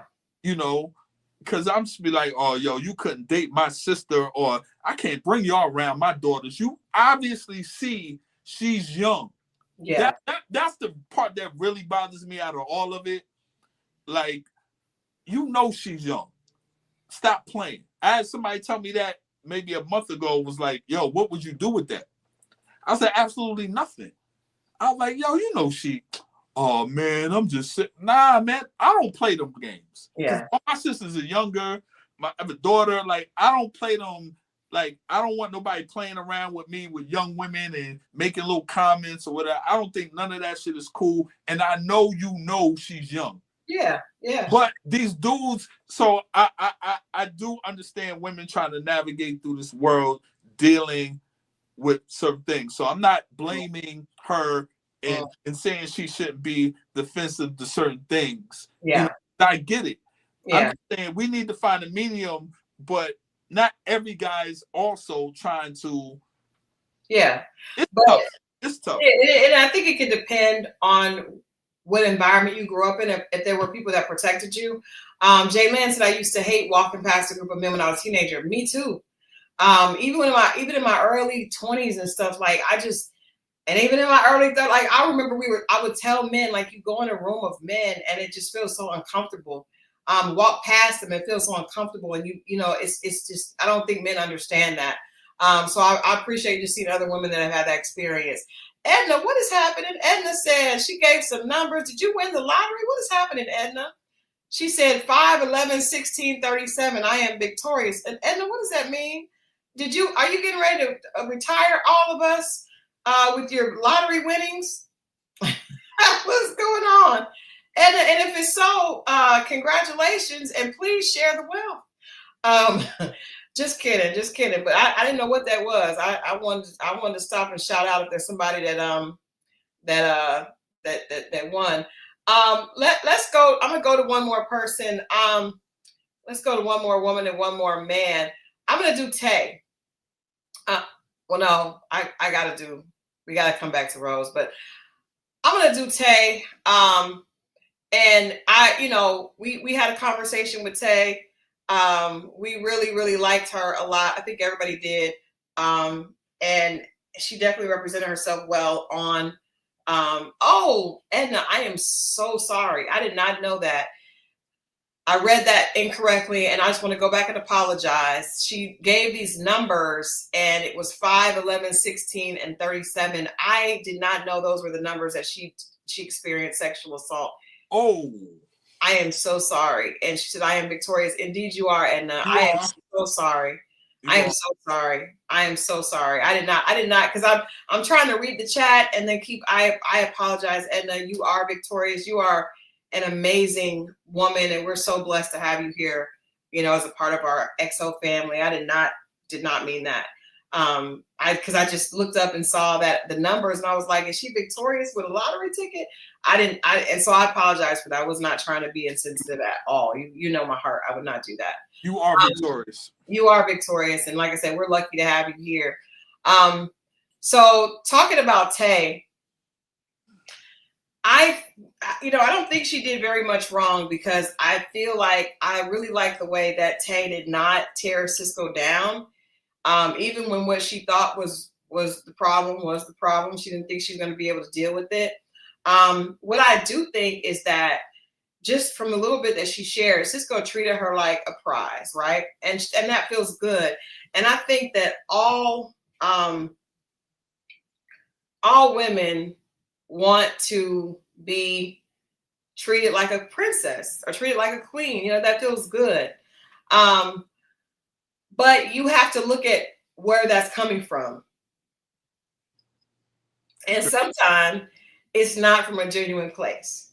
Okay. So I think that she mistook his overly attentiveness for genuineness, and it really was overcompensating for a huge deficit, right? So I think, we were joking around about Moe out, cutting the hedges, which was hilarious. I wish I had taken a picture of that. But a lot of times men or women will do things to throw you off and to get you to be focused on that. And I don't think that Cisco is a bad person, but I think some of the things that he was doing, he was going over and above, because he knew that he was dealing with a huge, huge deficit. So he was catering a lot more than usual. Moe always tells me the true test is how a man treats you when he has everything that he wants. So if Cisco had a nice pad, a nice car, I don't know if he would have been making music tapes and sending her playlists. And I mean, maybe, but we don't know. Maybe. You only know when you know, right? We only know when we get there. So first of all, men that have jobs don't have a lot of time. So you may not have time to be doing all that love bombing, right? And the love bombing is usually somebody that has a lot of time, and not much to do with their time to earn. And so going to the gym, because he said he goes to the gym. Obviously, that's a priority for him. But if he's not working a long work schedule, a demanding work schedule to get himself in a better place, then he probably had a lot of time. I definitely think he had an ulterior motive. I think the show gave him an opportunity to get to pursue being on television. And I think that Taye was very honest in the fact that she mistook his treatment for the love story that we all want, this fantasy. But a lot of times the guy that may not be as romantic, it doesn't mean that he's a bad person. He's just focused on actually working and doing everything else. And so he may not have as much time as a man that's trying to kind of manipulate you because he knows that he's lacking in another area. So that's all I would say about Taye. I think she's a stand-up woman. I think she made a mistake that every woman, has made at one point in her life, in falling for a man that looks good and got a smooth, that's a smooth talker. But at the end of the day, you got to know that at the end of that, like, what is this? This man is on a TV show. It's got to be hard to distinguish between him genuinely being interested. And I do think he really liked Taye out of all the women, right? But it's got to be hard to differentiate what he would do if he was in a good place and what he's doing, because that's just his character. It's hard to know his character until he's in a better place. Because a sick dog don't act like a healthy dog, right? So a sick dog is laying all around. You guys know I have horses, right? So the horse that Adrian just got, his name is Zeus, and he was a racehorse, and so he won several races. But he fell into the hands of someone that couldn't really take care of him. So he was kind of skinny when we got him. His feet hadn't been done, but he's this amazing racehorse, right? So he has a great history. He was actually a distant grandson of Secretariat, which was the biggest racehorse, one of the biggest racehorses ever.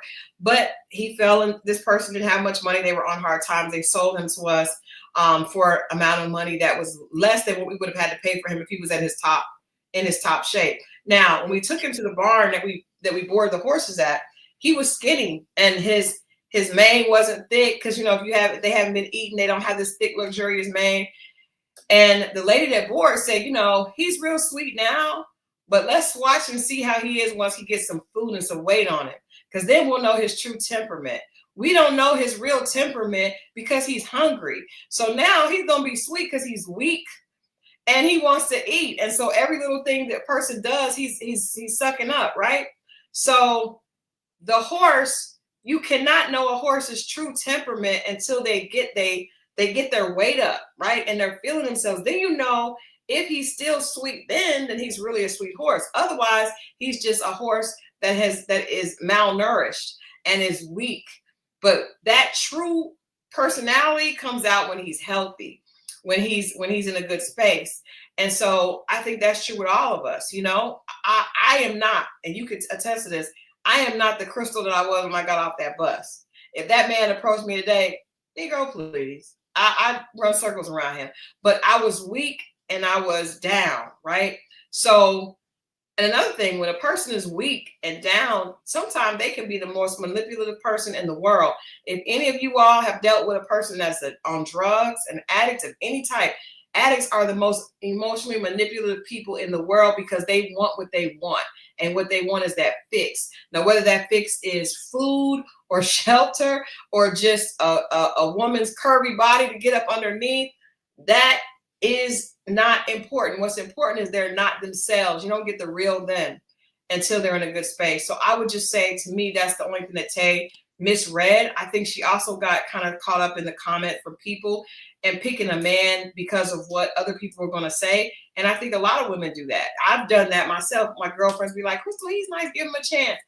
Nah, listen to your internal, that's God talking to you. When something don't feel right, you got to listen to that internal voice. That's it. That's it on her with that ending part.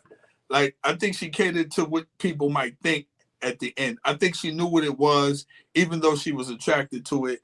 But the we can't cater to the audience, the crowd, to the comments. And I think she didn't want that backlash. And it is what it is, man. Other than that, I agree with everything you said. It's just the ending part was my last one. It was just like, you worry. And she said it. Yeah. What people are going to think. And once she said that, I was like, oh, that's what that was about. Mm-hmm. And you tried to see it if you could do it based on what people think. And that never works. Yeah. Not ABCDFG, though. Listen to Ninja Tommy. First of all, we are not going to use Nicki Minaj's horrible, she said, don't listen to Tommy. We agree. But I am disgusted. I'm not gonna get onto this today, but I'm disgusted at what we see going on with Nicki Minaj and Cardi B. Whoa. That is crazy. It's gotten worse and worse and worse. But let's don't get onto that. One more person, one more guy. Hussein. What do you think, Hussein? What mistakes did Hussein make this season? I'm gonna keep it real. If it was solely based on the not telling him her baby's father was in jail, Mm-hmm. I'm feeling like it's got to be something else to it, and that something else to it could be the embarrassment. And if it is the embarrassment in front of your friends, then you're in the same boat as Taye.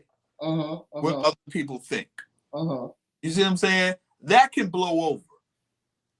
So it's kind of tough if that's the case, because when she came back and talked to you, the first thing she did was apologize for not telling you. Now, I'm not saying I'm not saying Rose was the one for you. I'm just saying what he based his decision on, that she didn't tell him. And I don't know. It seems kind of like a person waiting for an out, and you took her out as quick as you could. And it could be of the shame of your friends and be like, dog, you ain't know, and they could clown you when you feel away. But then once again, you're catering to other people. Right. So his one is a tough thing. But then again, he saw some things allegedly leading up to that. And I'd rather you say that than say the baby's daddy. The baby daddy thing, to me personally, is not enough weight. It's not. It's cool, but it ain't enough weight to be like, I'm done. Yeah. You know what I'm saying? It had to be something to it. And it could be what he allegedly said.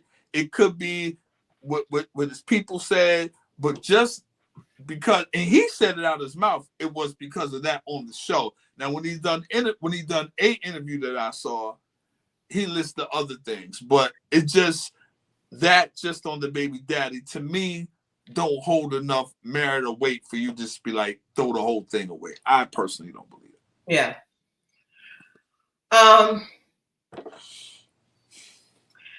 I agree. I think it either had to be something else. I think sometimes when we trying to be the good guy or the good woman, we don't want to say what we really think.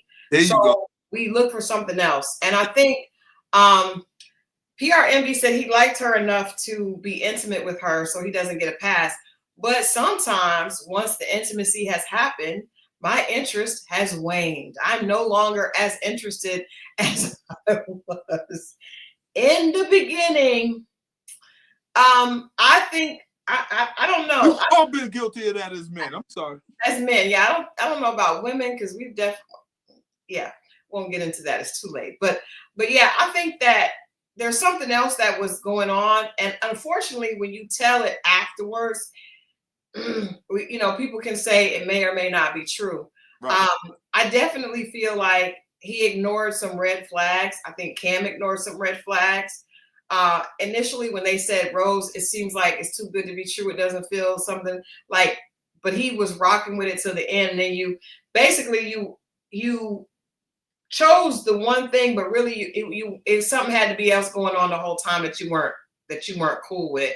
And I do wish he would have just said that, you know what I mean? As opposed to making it about that, because that does feel like you're judging somebody because of their past, right?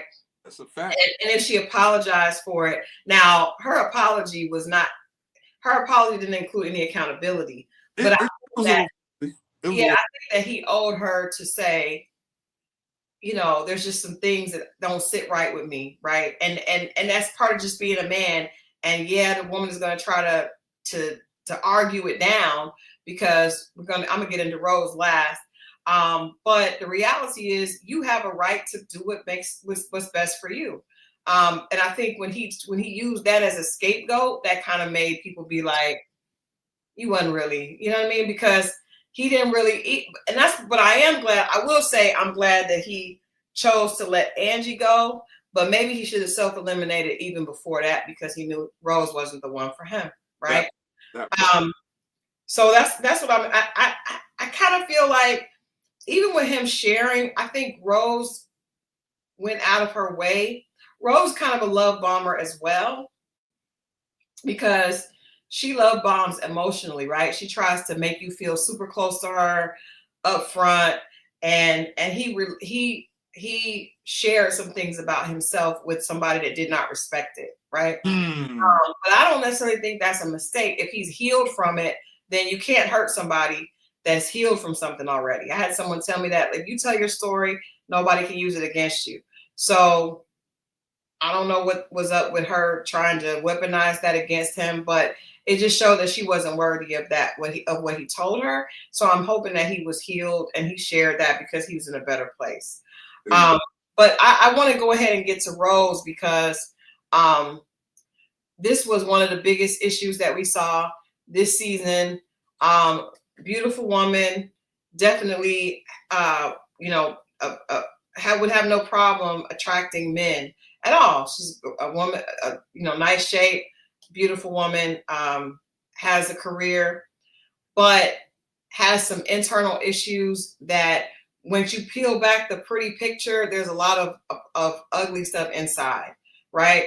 And I think what she tried to do is the same as if a man has money and he's trying to throw it at a woman, that's what she was trying to do emotionally. She tried to emotionally connect fake in a fake way, love bomb, as far as like trying to make all the guys feel like she was their best friend and she had their back and I'm praying for you and I'm going to be there. And all that is fake. And when it's fake, people can see through it, right? So her coming in and saying, I know that I have a closer relationship with other people, it just kind of led us into the fact that you're trying to force this on people because you really don't have a concept of what it really means to connect with somebody, right? So you're doing all the things and saying all the script, but it's not real. It's kind of like when a guy, you know, when a woman experiences a man who says all the right things, but you know he's really full of it. It just sounds good, but you know it's not real. And we've all been there. It's like it's just coming out too smooth. It's coming out smooth like butter, but I just know it's not real because he knows he's smart enough to know what this woman wants to hear, what this one wants to hear, what that one wants to hear. And that's the same thing that Rose was attempting to do. But actually, women are not as good at that process as men are, specifically in plain sight. And I'm going to tell you guys why. It sounds bad. A woman cannot play a man's game at all. And that's what she was attempting to do. So what happens is if a man is talking to three women, we've all seen this happen. He will talk to all three find out, they all get mad, they all hate each other, they all keep messing with him. That's just, now that doesn't happen every time, but that happens a lot of the time. We have this big fallout, we confront him, everybody goes to their separate corners, and because women's ego says I'm better for him than her, everybody still wants to deal with the man. Now, that is not the way things go when it's the other way around. A woman's dealing with three men. The three men find out. They look at each other.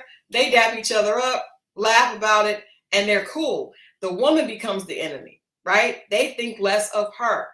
So in that situation, I'm not saying she couldn't have played them all if she was free, but in a situation with men in that type of environment, you're not going to win trying to play the men. When Cam saw that she was in the room with Hussein, he was going to go to Sahara anyway. Let's just say that. But I'm just saying he's not going to hold out. You're not going to distract him enough to keep him to where he's laying in bed thinking about you while you're in the bed with another man. That's just not how men are. So yes, it will work with women because we've seen it work with women. You guys can say I'm wrong, but if we look at past rated loves, women have managed to do it. I mean, men have managed to do it all the way up into the end, right? Cam managed to do it all the way up into the end. But with Rose, the men started calling BS. And they also don't get mad at each other. They also see each other and they realize it's her. She's the problem. So you run the risk of always being seen as the problem that they're going to keep sleeping with because they're not going to destroy their enjoyment. They're going to keep sleeping with you, but they're going to put you in another category and they're not going to take you seriously. So she played herself. She tried to play to every guy's rhythm, And it was so paper thin. And that just means that you're really not confident in yourself. Because if you're confident in yourself, you are who you are. But being the pick me and trying to be so, I'm going to give Cam what he needs, I'm going to give Hussein what he needs. She made it seem like she said, I was the most ready to love. What makes you say that? The thing that makes her say that is she feels like she knows how to cater to a man and do everything a man needs. There are some women out there that's like, oh, they like, I can cook and clean. I can be nasty in the bedroom. I can do, but see, a man, you can do all that for him and he'll be like, yeah, but I like her, because you're still not showing up in your authentic self. You're trying so hard to placate and play too that he gonna take it, but he's not connected to it. And that's what happened at the end. None of them were really connected, but they all took advantage of the situation. But if it had been the women would have been hurt. Hussein and Cam were not hurt. They moved on. But you see, she was the only one that got hurt in the end. So that's why I feel like you play yourself when you do that, because you can never win at a man's game. Ooh, Christal is on one tonight. Jesus. Okay. Yeah. I mean, I don't even know what to say to that. That felt right. I really believe that she put herself in these positions. Had she focused on one, and it felt like she was trying to at some point, but then when Cam said what he said, and we'll get into that later because y'all know what's happening tomorrow. I don't want to tap in too deep into Cam, because we'll get into that. But I just believe that, you know, like Christal said, she said what Cam wanted to hear. Yeah. And it worked, but these guys, especially these guys, you know, certain areas, don't get me wrong, some guys will feel jealous and be mad at the other guy. But from the seasons I've seen, a mature, seasoned man will not. There's been situations where guys have slept with other guys' number ones, and they don't feel a way about each other. I don't know how many women can pull that off. You know, and so Christal is 1,000% right. You know, the guy that does feel away, I would be more worried about him, because it's like, if you know what that is and she did that, like, why are you invested? You got other like, it's something else going on there. So, man, I just think she might need to really talk to someone. The explosions, and she's reminding me of Nicki Minaj right now. You know what I mean? Yeah, it's very Omika-ish. Yeah, Omika, right. Just that energy. And a lot of it was uncalled for. People caught strays. And I really hope, you know, it doesn't seem like she saw it and still takes accountability for it. A lot of the women were mad at the men. It's because they felt like Tommy didn't get on the men. Yes. And as I sat and I thought about that, maybe not as much as he maybe should have, and gave the men, you know, but the guys were like respecting the rules. Yeah. I think that's kind of why. Now, morally, could you say something, and could some guys moved a little better? Possibly. I'm not saying that they're not above that, but like, when you play that game and you get caught, you either, I mean, if it doesn't work for you, you got to eat that. Yeah. You can't play the game and you lose and complain. It's not how that works. Yeah. And if you're going to be, how dare, ma'am, you will not sit on the stage in tears about one man when we hear that you have been getting your groove on with another man. That was diabolical. That you done acted like and shed fake tears, and then later in the episode we have learned that you have been snapping condom packets open on can't. We're not gonna do that, ma'am. Not gonna do it. No, ma'am. You have to stick and stay. Like, not you don't have to stick to one of them, but you can't. Everybody can't be hurting you. Cam can't be hurting you. Hussein can't be hurting you. No. You who hurt you? You sound like you hurt yourself. You hurt yourself. Which leads us into tomorrow. Woo! Tomorrow, 8 p.m. Cam is in the building. Cam is in the building, so we're gonna save his for him tomorrow. Right.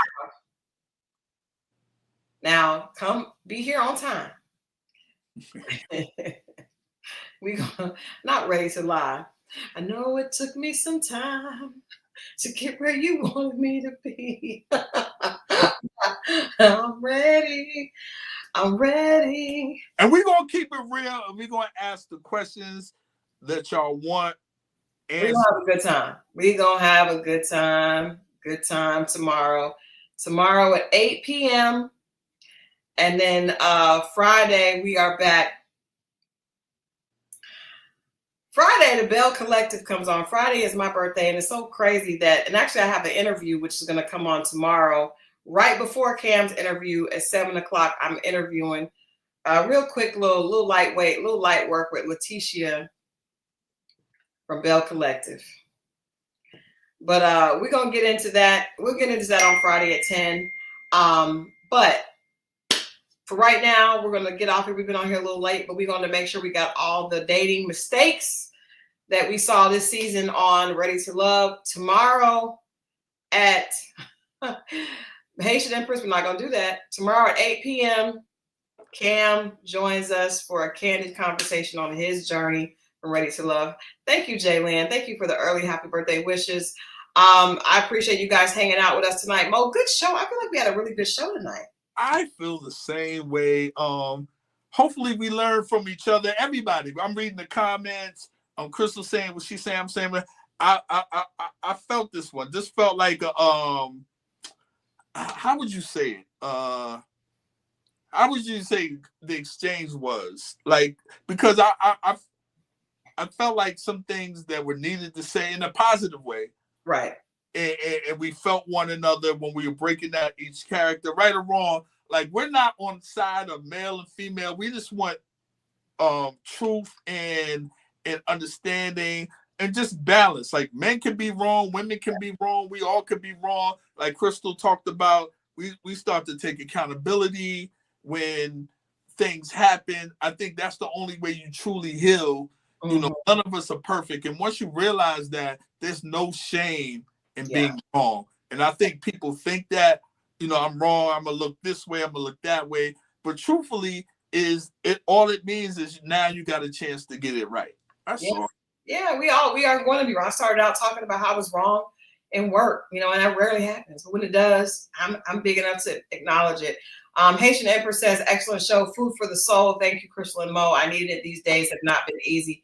They have not been easy for any of us. There's so much negativity, just period. I, you know, am always, especially as of late, I know Gun Boss would never admit it, but I've definitely been turning my phone off just more. Like, I just putting it down. You know what I mean? I do work and make sure that we post some funny things sometime on YouTube or Instagram and everything. But as far as like just reading consistently what's going on, it is it's difficult for all of us. So this is it's a safe space where we can have fun, and we know that it feels like Cheers, where it's familiar faces in the chat, and we have a beautiful little family here. So we appreciate you guys more than you know.